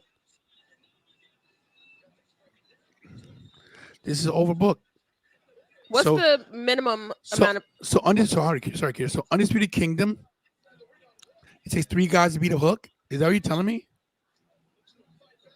No, they're just like to see him in pain. I mean, Darby beat up the entire House of Black by himself. Gosh, see, that's stuff like that. That's what I mean. Darby beating Aleister Black, beating Brody King. Come on. Yeah. That's what I mean. That's my problem with this. House of Black should have got the darn trios title. Oh God, Roderick, why do you? Out of all the titles in the company, Roderick, that's not the one I'd go for. Well, he's going for it. So now we're getting Roger Strong versus Hook for the FTW title. If you have a bad match at Roderick Strong, you shouldn't be in. You suck. Here we go. Let's hear this. Mercedes. Let's hear her.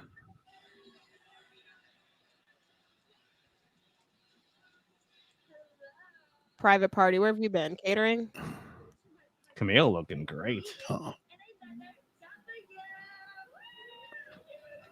Camille's very nice too. Actually, we were when we were at Icons together. She was there.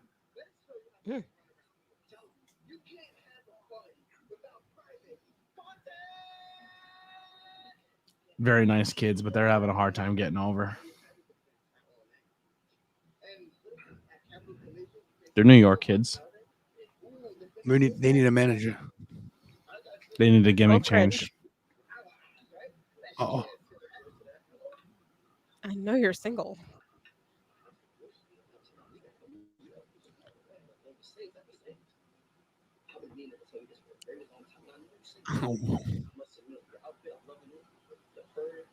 Oh. What? Okada?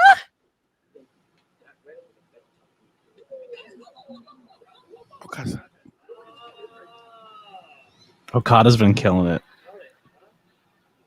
Okada-san, how do you say bye bitch in Japanese? She just says bye bitch. Sorry, not bitches. There it is. Why don't they just come out and say that she's part of the elite? Like, and it would make her character make much more sense. It would. Yeah, I agree. She's still toting between I want everyone to cheer for me, but I'm also clearly a heel. Like, just pull the trigger on her already. Yeah. See, this is the issue with. See what I mean? This show's a mess. It's like a car wreck that you can't turn away from. I mean, come on. Literally the multi-man match and that promo has been the only, but the rest of the show has been good.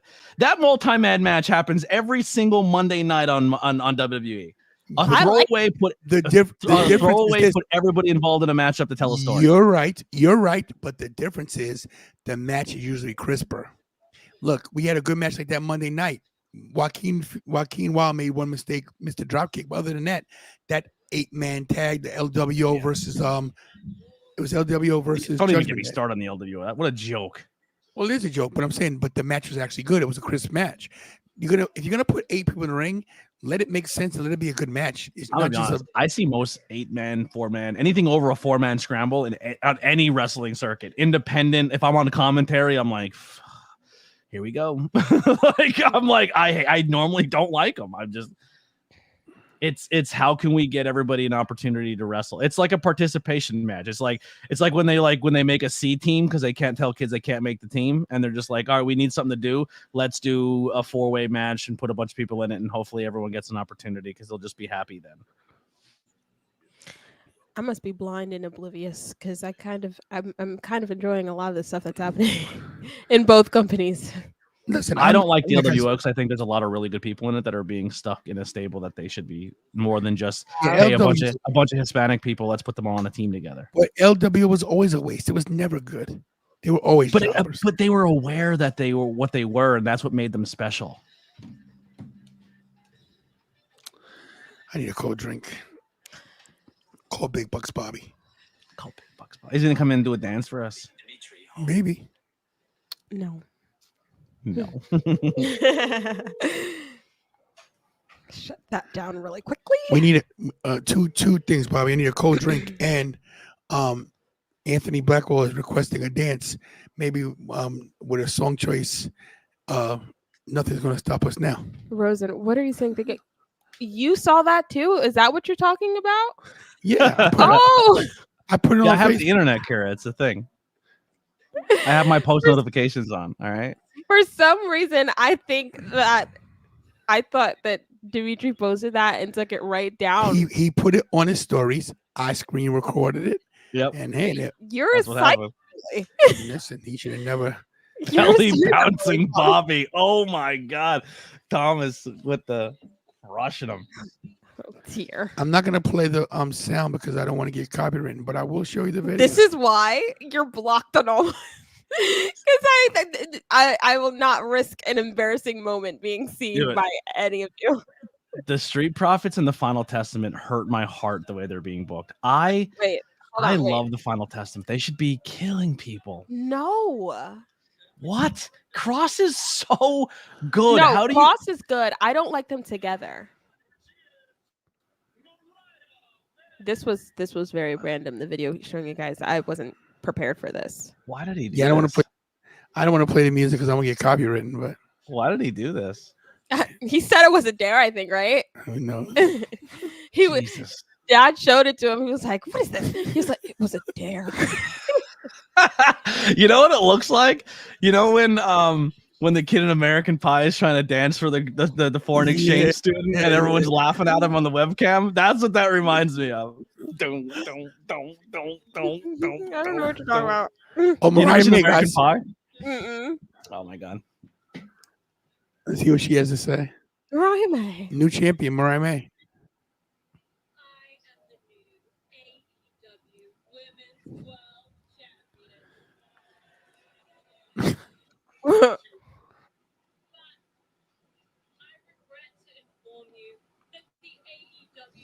He's been booked like this shits, but he's a really charismatic person. He has a great look and he's a good wrestler. He's just not booked.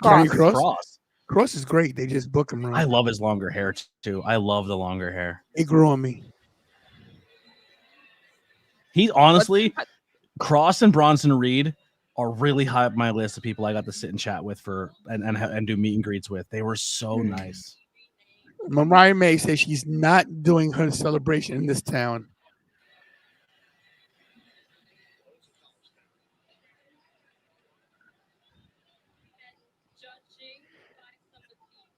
Oh dear! Wow. Hate on the city. You'll get the boos you want.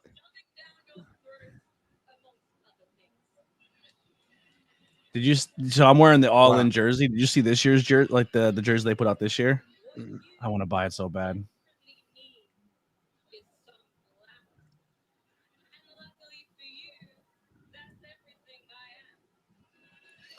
I'm just nervous if they're gonna make her a long-term champion or if she's just transitional. She's definitely transitional.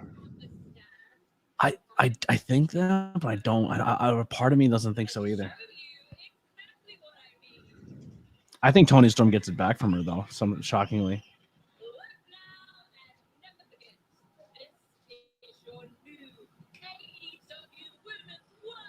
Llama.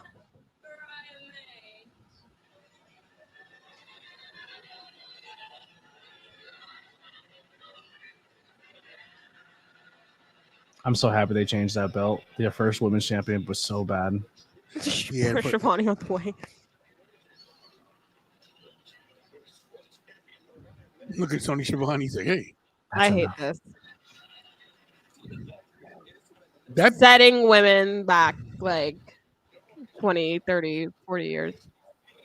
Nah, I don't think that was that bad. It wasn't. Because the way she set it up, she's diverting these people's minds to. Yeah, she's definitely playing into the sexuality, but I don't think what she was wearing was over the top or out of control. I think there's people who wrestle in less. I think there's wrestling gear that's more revealing than what she just showed. What do you think about the Grizzled Young Vets? I love the fact they signed them. That's a good pickup. Gonna be completely honest. If you're losing the Lucha Bros, that's a good replacement team. That's a good fill-in. They got like no reaction at all in though.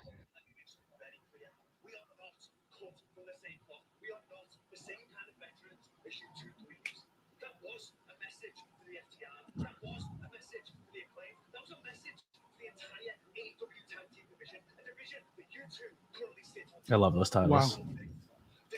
Me too.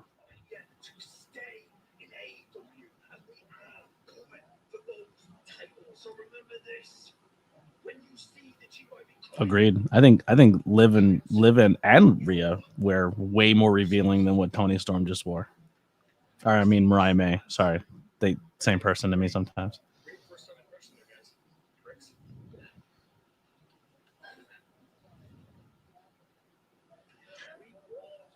WWE had them and let them go? Yeah. The heck? Yeah. Yep. And the freaking schism?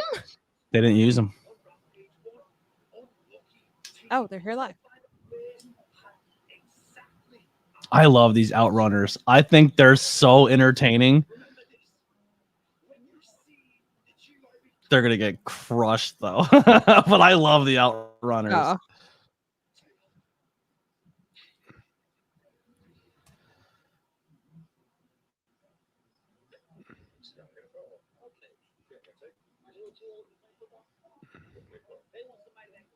Grit your teeth. I'm gritting my teeth. Grit your teeth. Oh, only 300 available. If you're into AEW shop right now, they just came out with a Swerve Brawler buddy. I'll pass. Yeah. Yeet. I think they're cool. They're little plushies. They're not like the old school ones, but they're pretty neat looking. Hit the likes, everybody. I'm just looking at the AEW shop stuff. Shout out to everybody on Instagram. New Ricochet shirt's cool. I want to see what Ricochet does tonight. Ooh, that all-in shirt's really nice. Would Kyle Fletcher been your pick for his first match? Yes. Actually, Dimitri said that they had Samoa Joe go against Kyle and Will Ospreay go against Kyle. And So Kyle's the benchmark guy. I guess He's a tune-up dude. He's Dominic Mysterio, basically. Except Dominic Mysterio on house shows. Except he is probably one of the best wrestlers in the company as well. I think Kyle Fletcher is like top tier in the world. I think he's that good. No, I like him too. Wasn't he in Aussie Open? Aussie Open, yeah. Kyle Fletcher's really, really, really good. I like him. I don't know the other one. What was the other one? My dad. Makes sense. Yeah, guys. Number one, guys, thanks for being here tonight on a Wednesday night. I've been fighting stomach issues all night long tonight. Yes, Kira. On a Wednesday night. The jerseys are not available yet. The scarves are up, but not the jerseys. Oh, I agree, Rosen. Kyle Fletcher is way better than Dom, but what they do with Dominic is they put Dominic in a lot of. He was CM Punk's first match. He was a few Randy's first match back at house shows. House shows. Dominic's very reliable. He's got the basics down, and they love him. He's arguably the biggest heel in the company. So I'm gonna say this, and it's my buddy Humble. So one of the guys you said there is someone I've worked with for 2 or 3 years before he got signed. I love Action Andretti. He is not as good on the microphone. In the ring, he could do anything you ask him to. That kid is a stud. He could be Will Ospreay, Kyle Fletcher, Will Ospreay, all in one with his in-ring ability, but he has a hard time finding himself as a character and has a hard time conveying that in a promo. Not to cut you off, Anthony, but I want to address this. So, Rose, let me say this to you. You can't help who your parents are. Dom definitely loves the business. Is he as good as his dad? No, not wrestling, not yet. But Dominic has something that Rey Mysterio does not have, and that's natural charisma. You could say Mysterio has charisma, but it's not natural. Dominic has paid his dues the last 5 years. He came in as his dad's tag team partner, and he has elevated to something nobody could see. He's been part of one of the biggest factions ever. He thrived with Rhea. He's thriving with Liv. Whether you love or hate Dominic, you cannot say it's because of who his dad is. Because he talks better than his dad. He's a better promo than his dad. He has more reaction with he has a more in touch with the crowd more than his dad. So it's not nepotism. He is Rey Mysterio's son, but that's not why he's where he is right now. He's worked. Yeah. He can, I mean, anyone can talk. I'm just saying that Action, I would probably say Action would even agree with the one thing that he does lack on is his promos and his mic work. Like, he would avoid the promo room at PPW because he'd be like, nope. Like he gets nervous with it. Like it's just not his strong suit. And when you're at this level of the game, you got to be able to cut that promo on the microphone. Ricochet has a hard time on the microphone. It's not as strong his strong suit. I love the black and gold. Ricochet actually seems pretty stoked to be in AEW. And the thing about Ricochet though his is music's terrible. They're making it seem like they're not gonna push Ricochet how we think he's gonna be pushed. Because the way he got brought in was like he wasn't the talk of the town. Like everybody was wondering whether he was going to show up in AEW or not, and then he showed up and it didn't do anything really. And then in the press conference, Will Ospreay was like, "I love Ricochet. I would love to go against him, but he's going to have to go to the back of the line." And I understand that, but like in some capacity, I don't, because he was in the news. People are talking about him. People are expecting him. People are anticipating him, and for him to be put to the back of the line seems a little weird to me. It's hard to say he has to go to the back of the line and Mercedes walks in, doesn't get a match, and gets a world title shot. Yeah. So I will say this. I think Ricochet right now in the landscape of professional wrestling is better fit in AEW than he was in WWE. Because I think the style of Ricochet is more complemented with the AEW roster right now. I've been saying it even when he was in WWE. He's giving AEW energy because like he was never going to be a world champion in WWE. He was never going to be a big personality. Have you ever seen Ricochet out of the WWE landscape? I only saw his Ospreay match back in the day. Prince Puma. I saw Prince Puma. But yeah, I did. This kid with no restrictor plate is going to be unbelievable. I just hope they don't take forever to get him into a good spot. Like I think Ricochet will work his way up to Ospreay, and I think he beats Ospreay for that title. Hope so. Kyle Fletcher is here. Let's begin this match.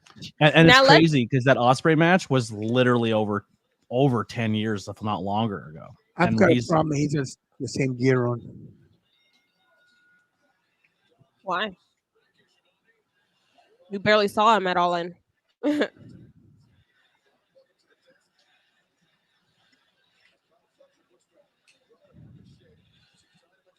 They didn't bring Ricochet in for the money they brought him in to not use him. But the way they brought him in wasn't even really a big deal. The only thing he got special was pyro. They brought him in. He wasn't the last person to come in. Yeah, but he had some good spots. He showed a little bit of what Ricochet can do. He showcased in that tournament. That match though was more I would say more technical based, that battle royal he was in, and he was the flyer in it. So they like Nigel and Kyle and all the hard hitter guys, that way they were like the big deals. Ricochet is showing out. But just for the record, this is if you know Ricochet's style from when he wrestled Ospreay, this is the exact match. He's gonna do the flip back. He did this exact thing, the exact opening in his match against Ospreay. Exactly broke the top rope. Yeah, every move they just did was. Oh, yeah. Yo, Ricochet and NXT was really good. Him and unfortunately he's no longer relevant, but him and Dream's storyline was so good. Velveteen Dream, yeah. When he did the front flip to the outside and landed on his feet and then just stared at him, and he goes, "That's nice. Who I am." And Dream, the way Dream sold it, so good. What a good storyline. When did they move the announce table back up the ramp? It's always been up there. No, didn't they have it on the floor one time? For pay-per-views, it's on the floor, but during Dynamites, it's up on the stage. Rampage and Collision, I believe it's on the floor. I could be wrong though. I'm trying to think now. I was just at a Collision and Rampage, and I'm trying to remember if the commentary table was on the floor or was up on the stage. I honestly can't remember. Picture. See, this crowd should be going crazy for this match. I never even heard of Champaign, Illinois, so I mean, Champaign, Illinois is dead. They're weak. Wouldn't expect much from them. You think Velveteen Dream deserves another chance? No. Nope. Was he good? Is he very good? Worth taking a risk? Oh, not if you talk to children online. You talk to kids online, you don't get a second chance in wrestling. Goodbye. This is an industry where it does cater to children, and if you're online and you're talking and you're in little kids' DMs, you do not come back. Sorry. That's not the story he tells though. He says the person he 100% told the story on Chris Van Fleet. He goes, "Yes, I would." There's voice memos, like his voice memos to the kid got leaked. Yeah, stay out of kids' DMs. The kid was 16, 17, something like that, right? But no, he was younger. He was much younger when they were talking. What were they talking about though? It wasn't of sexual nature. Does it matter? I mean, okay, here's the thing. If a kid messages you, right, DMs you on Instagram and you're talking about wrestling, and it wasn't sexual in nature. Nope. So here's a gray area there. If you're under 18 and you DM me and I'm a personality, we don't talk. I'll talk to you in the comment section. Don't get in my DMs. No, I agree with that. It was a lack of judgment, but to label this guy as a sex offender is the wrong thing. You know what I mean? Because when you say, "Oh, you talk to kids," people automatically think, "Oh, he's." Yeah, that's what I thought. But according to the accusations, it got weird. Enzo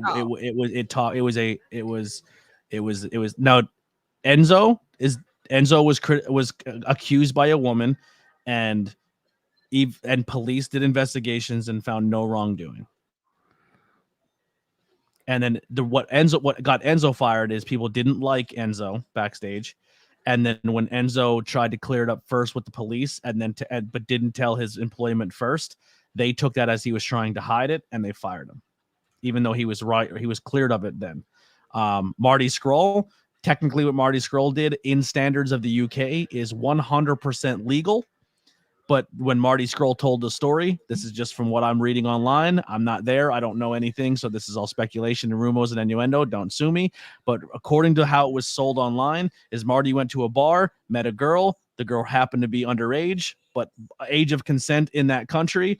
And then things happened and no harm, no foul. But what wasn't told is the girl he was talking to for months and months and months, and it was a promoter's daughter. So where do you think they met? So you approached a 16-year-old at a wrestling show and then told her to meet you at a bar. No, I don't think Marty Scurll should be around.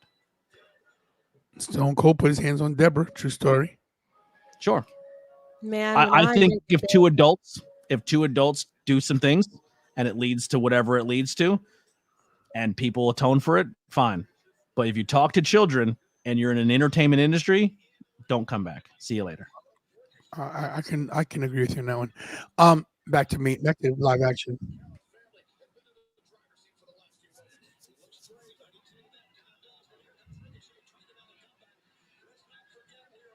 That was bad. That was a botch.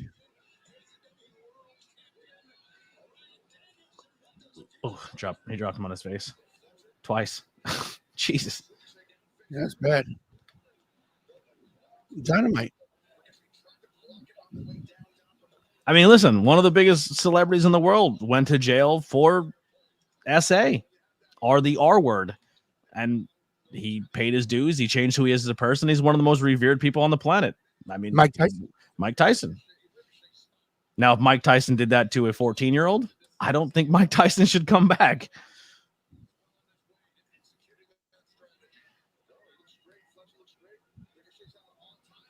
That's just my take, but who am I? I'm just some guy on the internet. Flip bomb? Nope.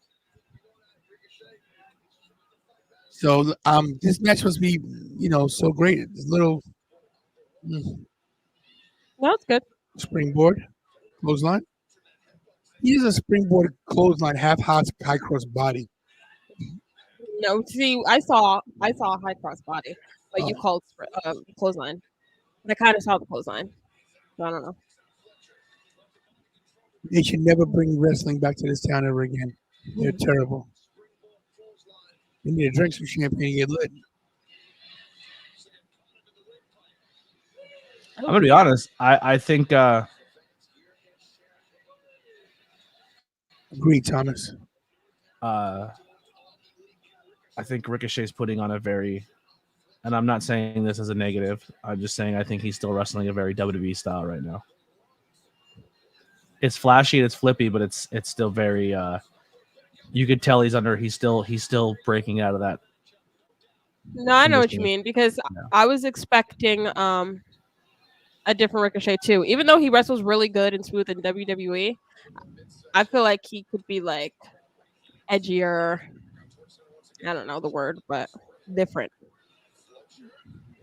Dragon screw? Yeah. Kylie Ray has said numerous times online that what the rumors aren't true. You think you could be able to do a standing moonsault ever? Never. Never. Me either. I can't do Who's the first person you watched do that? A standing moonsault? Mm-hmm. I don't know. Honestly. Johnny Mundo. He did it during the that's essentially what got him on Tough Enough. He was able to do the standing moonsault. Oh wow. Yep. He's talking about Johnny Nitro.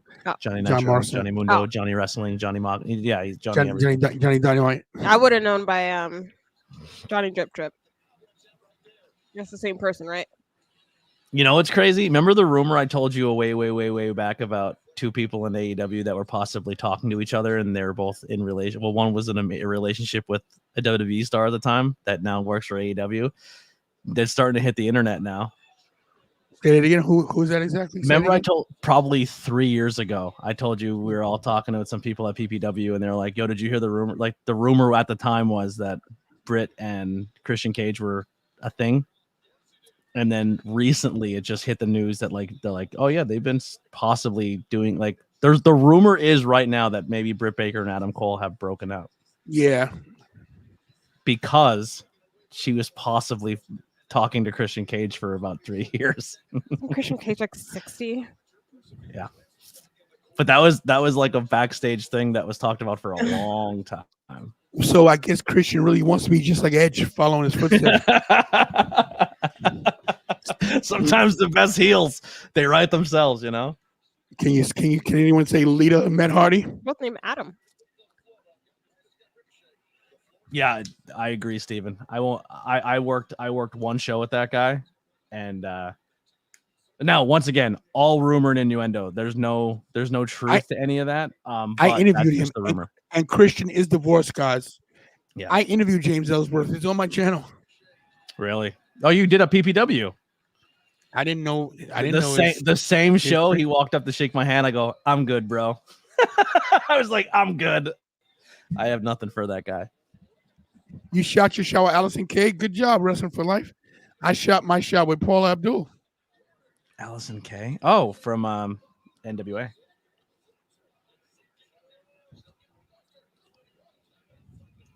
Agreed. Tar Heels, high school rumors, but the people who were telling it to me were pretty insightful.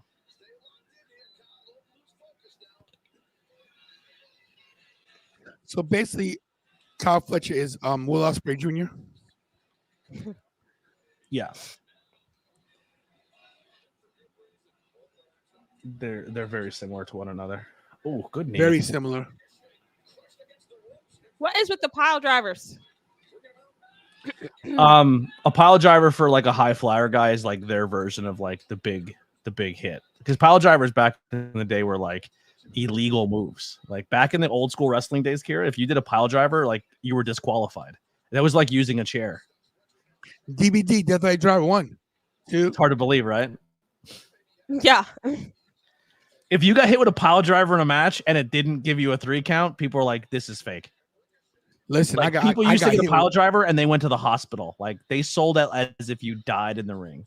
A pile driver. Bro, I broke my collarbone getting pile driven. Ricochet got a win. Beautiful. He won with the Michinoku driver. I like it. No, I don't like the setup to it, but I like a Michinoku driver.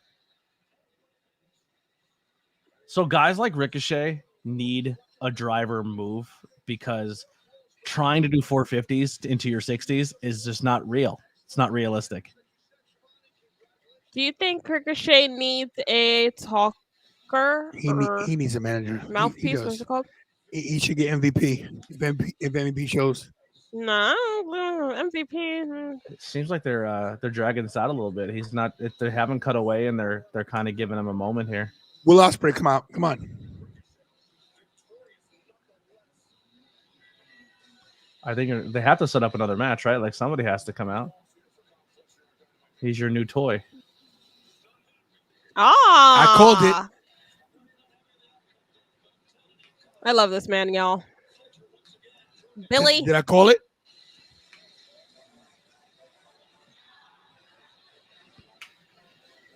This man is the reason why Ospreay probably signed the why Ricochet signed the dotted line. He wants this match so bad. So how are you going to tell him to get the back of the line, but you're literally offering the title shot to him?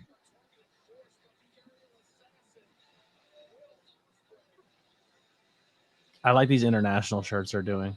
They have the UK one. Poison Rana. Taking out Ospreay, oh dear. Wow. Oh, on the stage. Yeah. Pac's like, I don't care. You're friends. I earned this. I'm next. When you get Pac Ricochet.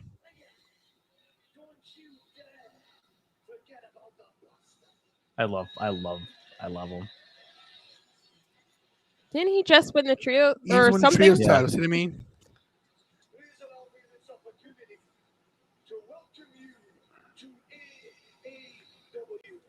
Wow. You're being greedy, Pac. He ain't wrong.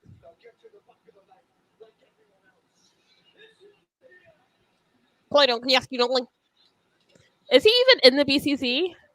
No. When did that happen? They needed someone to fill in, and they wanted to send a UK person home with a title, so they put him in for a trios match. If Moxley was going to come back the next show, why didn't you just have Moxley in the darn match? I can see him doing a situation where he's like, I don't want to be part of this team, and then they just fill in the third member with somebody else, or the trios titles flop. I honestly think the trios title should go to an actual trio. House of Black.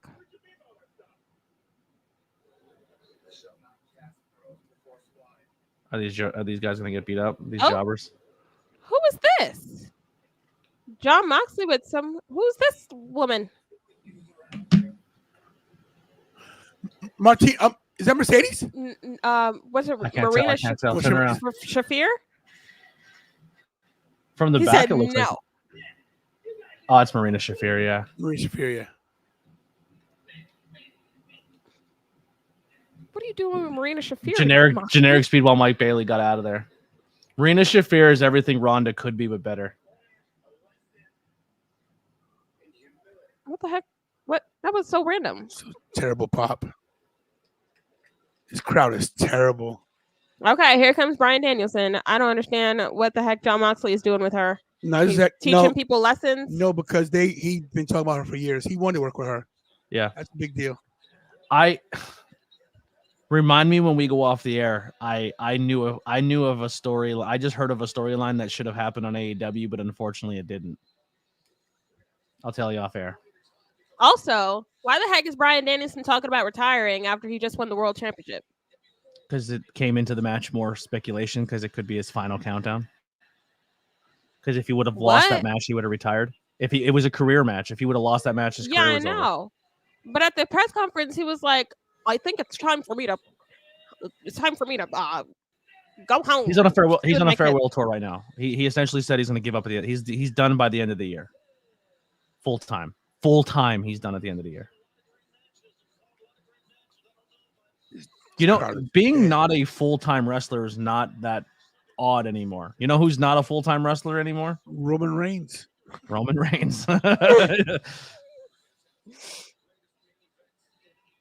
And he's still making. No, but you know what you're getting with Roman Reigns. Bryan Danielson, if you're having your career's on the line either way, if you win the title or not.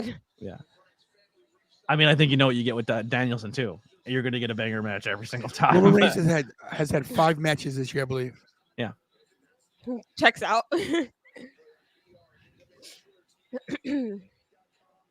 That title does look good on him. After how many years he was in and he said he didn't want it either. He didn't want it. Tony Khan forced it on him. He's taking that title to Japan when they do their Forbidden Door in Japan. You deserve it, champ. He does deserve it. He's putting all this young talent over. Time for him to get something here. Would have loved to get him versus Shawn Michaels in their primes. Danielson versus Shawn. Yeah. He said this was his biggest moment of his career. Or win or something like that.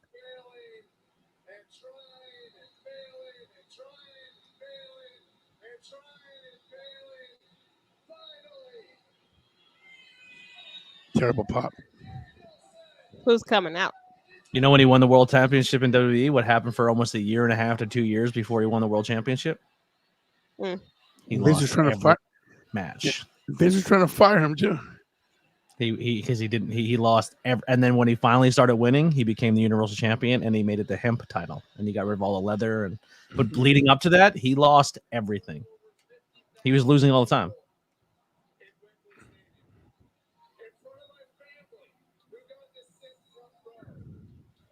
Your daughter said a lot to you.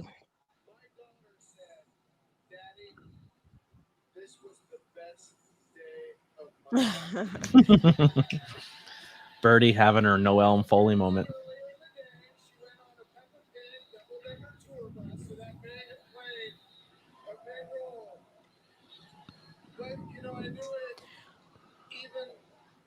Did you know it? Oh, that's what he said. Wow. What? The daughter or the winning the title?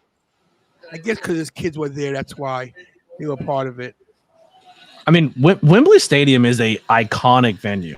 Like that's a big deal to win there. No, it is.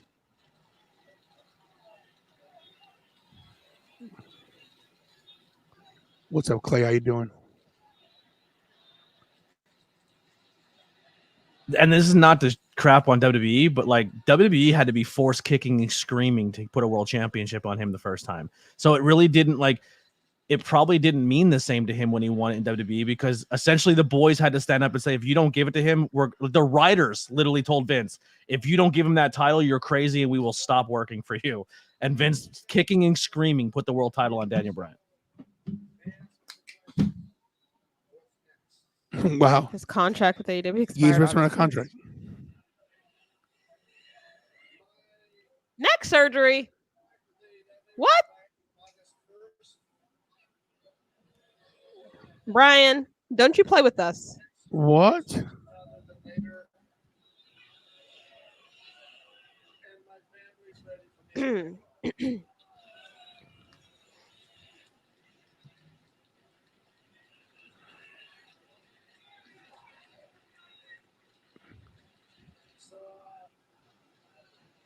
So I've had a lot of thinking to do since Sunday.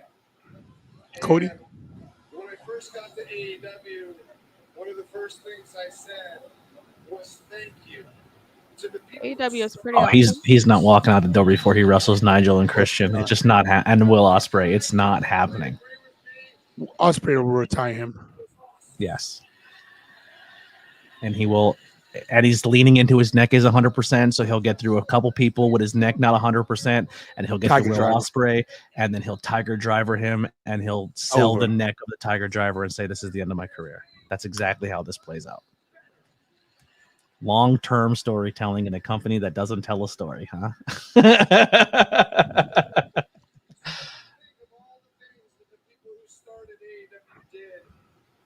when I got to the back and I looked at all my peers that are wrestling for AEW now, and then when I think of all the people, Someone in the crowd said, "What? Not yet." it's probably time for me to go home. But not yet. I think he has like 4 or 5 more matches in him. He said he won't retire with the championship. Will not retire as an AEW champion.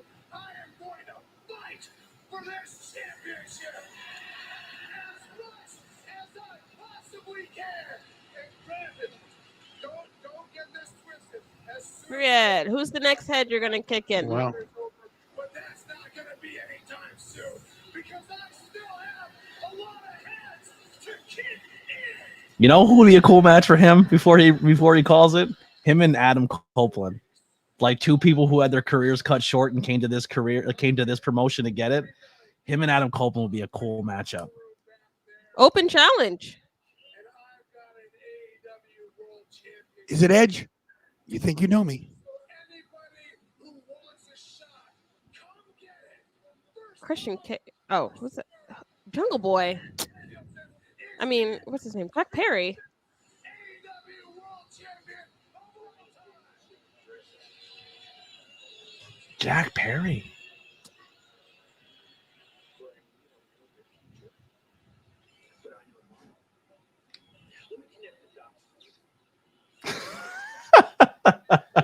Jesus. Wrestling with life for Life Squad. Crazy.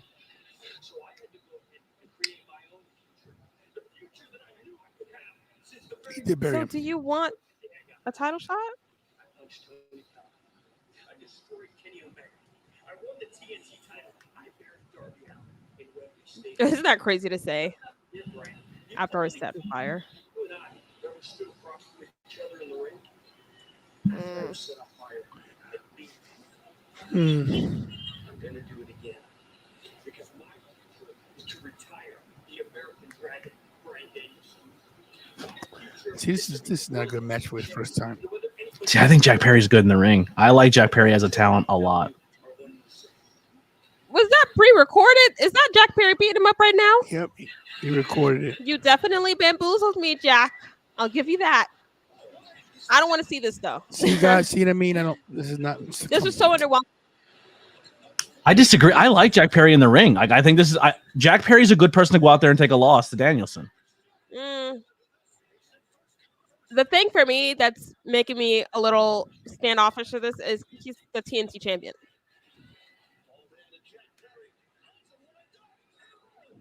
I don't like if you have a secondary title, you're going for the world title. What the heck? It's an open challenge. You greedy. I was expecting like, I mean, I know Danielson's gonna have a bunch of matches and a bunch of people are gonna have chances, but I feel like Jack Perry could have been like the second or third match. First match should have been something big. This is a bad. See, here's the thing. So Bryan Danielson champion now. Okay, great. And your first title, you had a knockdown drag out with Swerve Strickland, and your first title defense is against Jack Perry. Come on, man. So you tell me there's nobody back in that locker room deserves a shot. It's a little step down. You tell me that Christian Cage couldn't have came out. You tell me we couldn't have got Christian Cage. I don't want him either. We couldn't have got somebody bigger. We couldn't have got a return, a debut, something. Where's Hobbs? Is Hobbs still hurt? We couldn't get somebody else. We couldn't get anybody else. Jack Perry. I think stylistically, that's a good matchup. No, I like Jack Perry, and is it believable that Jack Perry's going to win? No. Oh, exactly. No, it's not believable that any of them are going to win until he's nearing his last match. But I think this is essentially like Daniel Bryan right now is going, all right, I have X amount of matches left. Here's the people. Once again, here's the list of names I want to work before I leave. And Jack Perry's one of those people. So you're mad because it's not believable. For 2 years, Roman held a title, and we all knew he wasn't going to lose any of those matches, but it didn't make any matches less exciting because you knew they were going to be good. Not true, because we thought Drew might have won. No. Sammy had a chance. Kevin Owens had a chance. You thought Sammy was winning. We all told you you're nuts for it. You're telling me Sami Zayn was not world championship material? He wasn't even considered to win that title.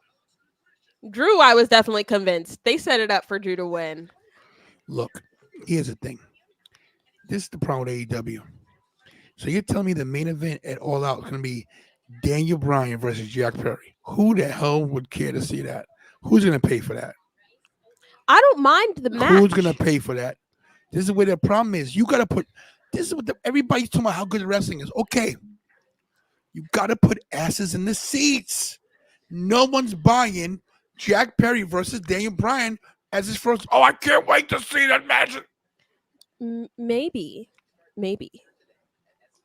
Tony Khan's not worried about the money. If he's a billionaire and everyone's saying, do I drink and get high? You talking about me? What, Kira? Sorry. I was saying maybe Tony Khan doesn't care about the money. If he can pay everybody but respectively, that's the problem. He cares about giving these people the spotlight that they want, and letting them wrestle. But the problem with the spotlight is the same people are seeing it. They're not bringing who do you book him in his first match? Not Jack Perry. So when is All In? In what, 2 weeks? Look, because this is like one of the Rush pay-per-views, right? There's back to back. This is okay. Ready for this? Mm-hmm. I would have rather seen Eddie Kingston. Why not? We already had that storyline though. What about let's see who else? Maybe even Claudio versus Daniel Bryan. Blackpool Combat Club. You think you think Jack Perry is less popular than you think Jack Perry's not as popular? Like Claudio's more of a draw than Jack Perry right now? My point is that you're not gonna bring in anybody. At least if you have somebody like Claudio, somebody like Eddie Kingston, you got a different dynamic. Perry. This is a 2 week setup match to go to a pay-per-view with little to no build-up. So you just do a champion versus champion. Daniel Bryan goes out and smacks the young kid and moves on. Would you be mad? This is a tune-up to get to something going more forward. Would you be mad if they did a rematch with Swerve? No, you don't put Swerve back in there just yet. We know Swerve's tied in with Hangman. But here's the thing though. They could have held off on Swerve and Hangman and gave Swerve his rematch at All Out. All in, he loses. He gets a shot All Out in 2 weeks. That's a banger match. Let's put it in the WWE terms. Who was Cody's first title defense after winning the title? Who was it? You don't remember? It was an open challenge. It was. Yep. On a Monday Night Raw. You're asking the wrong girl. Who was it? Carmelo Hayes. Oh yeah. Yeah, but that wasn't at a pay-per-view. That was on SmackDown. I'm just saying. They're building up to that's essentially the same premise. It's the younger guy, the older guy, and no one in the world knows Carmelo Hayes is going to win that match, but it's a matchup you're excited to see. Yeah, on television. If this had been Jack Perry versus Daniel Bryan on next week's Dynamite, I'm all for it. If On the Carmelo next- Hayes walked in as the NXT champion, I think it deserves more of a pay-per-view matchup than an open challenge on TV. Bro, this is a bad move. Jack Perry, not to mention that locks up the TNT title. So another TNT title doesn't get defended at All Out. Jack Perry, who else could they have used? Pull up the roster. Yeah, let's look at the roster. Didn't we have the world champion fighting in tag team matches on pay-per-views? I mean, I hate that too. Just saying. I think you're underestimating the in the AEW landscape of what Jack Perry has accomplished and what he's done.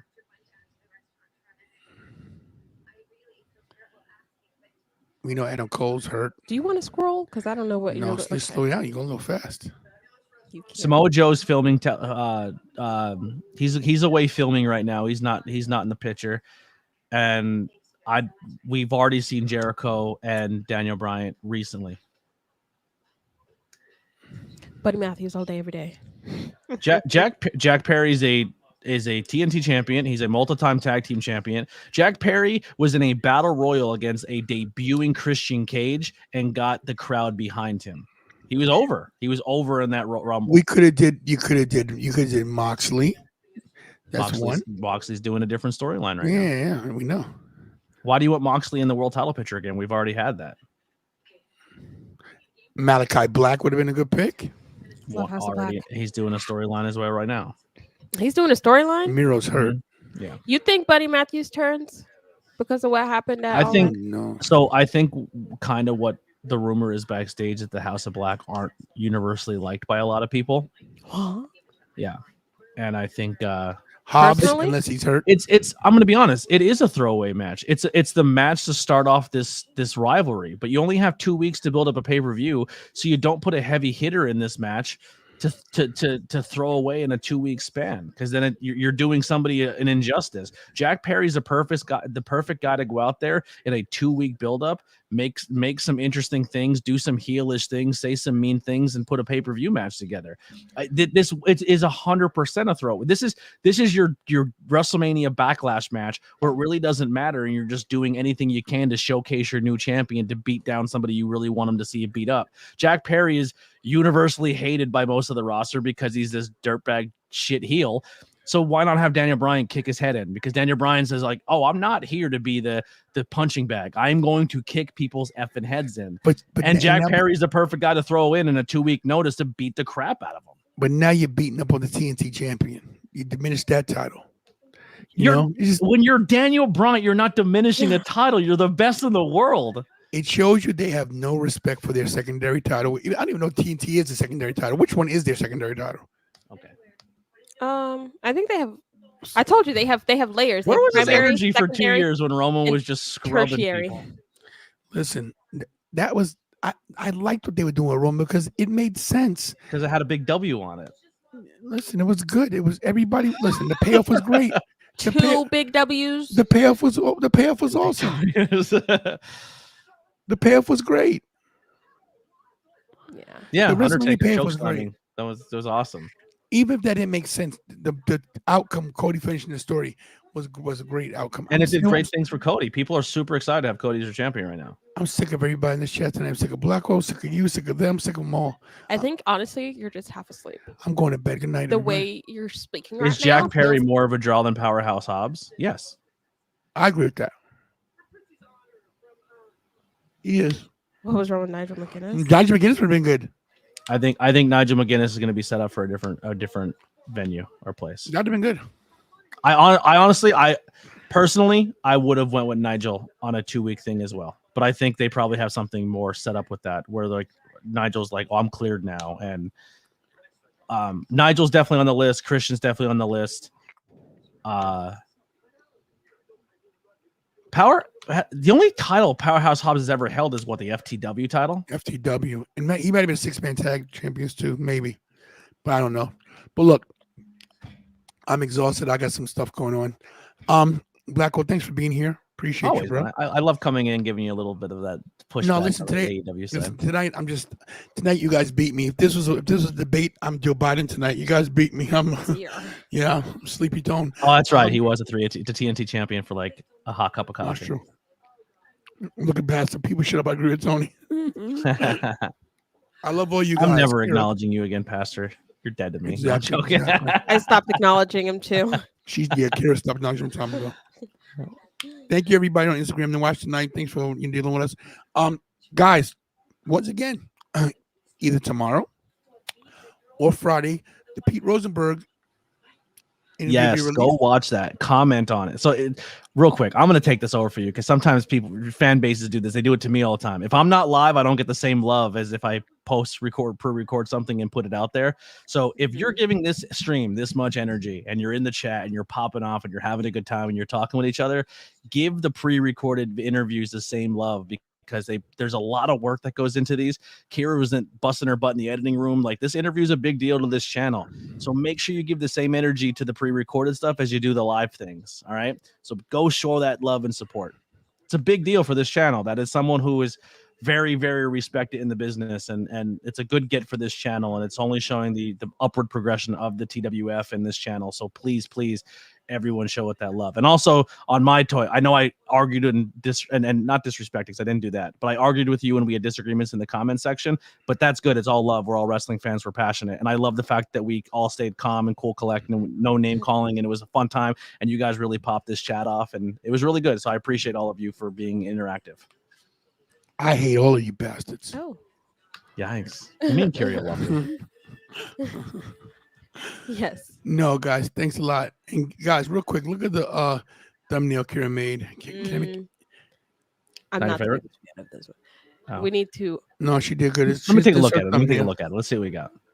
No, I have to. I mean, we have to take a better picture together with our titles. Well, we do need a better picture, but other than that, I would scrap that middle photo. Well, yeah, I'm trying to make them like. Here's what I would do. Cohesive. I would, if you're going to take a different photo with used to, that's fine. I would do that. I would take that middle photo, that blurry photo of him that's cropped and looks like with people blending out on the other sides. I would get rid of that. And I would take your upper left corner logo, the titleizing tag team, and I'd put that in the middle. Yeah. I just tried to make it look like the other interview ones. I basically use the same template. And my title's backwards. At the end of the day, that your upper left-hand corner logo, that's your brand now. You want people to see that logo, and that is your brand. That is your big W on the front of your belt. So when you're doing thumbnails and you're doing all that, that should be your front and center thing. Yeah. Yeah. 100%. That's exactly how that logo should look. That's how I would do the thumbnail. Yeah. Tips from Anthony. You fix it. But yeah, and can we get my things backwards? Can we change I know. it? Another thing I would do is that TWF thing. You know how you had your little thing small in the corner? I would start putting TWF in the small. It's smaller in the corners to get that logo more visualized in people's faces. And also, when you do make that TWF, send it to me, and I will start putting it in the corners of my videos as well. Oh. I don't even know where I'm pretty sure who made that. Which one? I'm pretty sure Jamil made that. Made what? The logo, the TWF on your title. Oh yeah, the one that's on the plate. This thing. Yeah. If you can get me a PDF of this, I will start putting that on all of my thumbnails. I'll try. Because I'm essentially not just fully rebranding, but I'm pre-recording a whole bunch of stuff all this month and next month, and then I'm coming back swinging in October. So when I come back in October, I want to start dropping. I'm going to try to put this title on every single thing I do. Well, there you have it. There it is. Mr. Blackwell, always pushing for everybody to succeed. Thank you all for being here. We love you all. Love you guys. Thank you so much. Bars. I gotta be up 45. I gotta be up 40 bars. What? I said he's always looking for people to succeed, and then you said something, and I said indeed. Shut up. I gotta be up 4:45. Love you guys. Thanks for being here. Yes, and I'm gonna take Rob Rosen's advice and drop it on Friday. Yeah, did I say that out loud? I said in my head to release it on Friday. Hey. There it What is. is the membership tier right now to join and see it right now? How much? $7 million. Plus tax. It is. What is it? $4.99. Here was it? $4.99. For $5. People drop the $4.99. That's a cut. You're essentially buying this channel a cup of coffee once a month. You're buying a cup of coffee once a month. And if 30 people are hitting the thumbs up and 30 people do $5 a month, that's a nice little chunk of change that helps the channel grow. Indeed. And you get cool early content. Indeed, you do. Indeed. Yeah, Membership. listen to Anthony Blackwell. There it is. He knows what he's talking about, y'all. Membership right there. You're not even sharing. Am I not? You're not. I'm not. You can give away memberships a month every month too. Mm-mm. You know how to do that? Mm-mm. All right, go to your stream right now while you're on that screen. Okay. We're gonna give away 5 memberships right now. Oh, we are? Okay. Yep. I'm gonna teach you how to do it. Okay. 5. Okay. Whoa there, buddy. It gives it in increments of 5, so you get to give 10 away every month on YouTube. Okay, It gives away. So where do we go? So go to your live tab. Live. This one right here? Click on it. Yep. Yeah. Click on it. All right, in your chat, when it loads, scroll down. It's there. You see I think it's the icon on the very bottom right of their chat where it says you could type something. Click that. Click it. Right there. No, not the box. The box you were on. The little thing. Oh, this. That. Click This? it. Yeah. Let me see what it does. That's not it. Get out of there. Go to the next one over. That would be show your support. Membership gifting. Membership gifting. Yep. Click it. There you go. Oh, get 5 now. Yep. Click it. Let's see who wins. Oh, it's random. Yep, it's gonna it's gonna give 5 random people. So the people who interact, comment, and watch more have higher chances to getting your memberships. So, Jakey Bakey got one. No. Yeah. Yep. What is Right it? here. Look, see? Oh, guys, I haven't been wearing my glasses. I can't see. I thought he was pointing to the wrench. I was like, that just means he's a moderator. Okay. Where is it? Where'd it go? Did I lose it? I think it's So the chances to winning memberships goes based on people who interact more. So Art King was gifted. Jakey Bakey, Justin, who's here a lot. Mark so saucy. He been what? King King Lindo. Lindo. Wow. So wait, there's 5 more. Not humble. There's 5 more. You can do the other 5 right now if you want.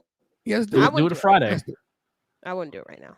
Well, I want somebody who's here to have a shot. Maybe they, I mean, hey, shut up. I'm going for it. Okay. People that are here are going to be here. Quiet. Okay. Hold There you go. You got a new member. Black Wolf just became a member of the channel. There it is. There it is. Thank you, Black Wolf. Love you, Black Wolf. Thank you, bro. Thank Always you. supports. The Alpha Ginger. Hey, that's What a 1, great 2, beard. I love that beard. I wish Hey, I love the think- hair too. You got great hair. I think you guys will be able to see your channels on our page now because I have it set to if we have at least 8 Wait, members. go up. Click allow gifts right there. Go down. Scroll down. See where it says click that allow gifts.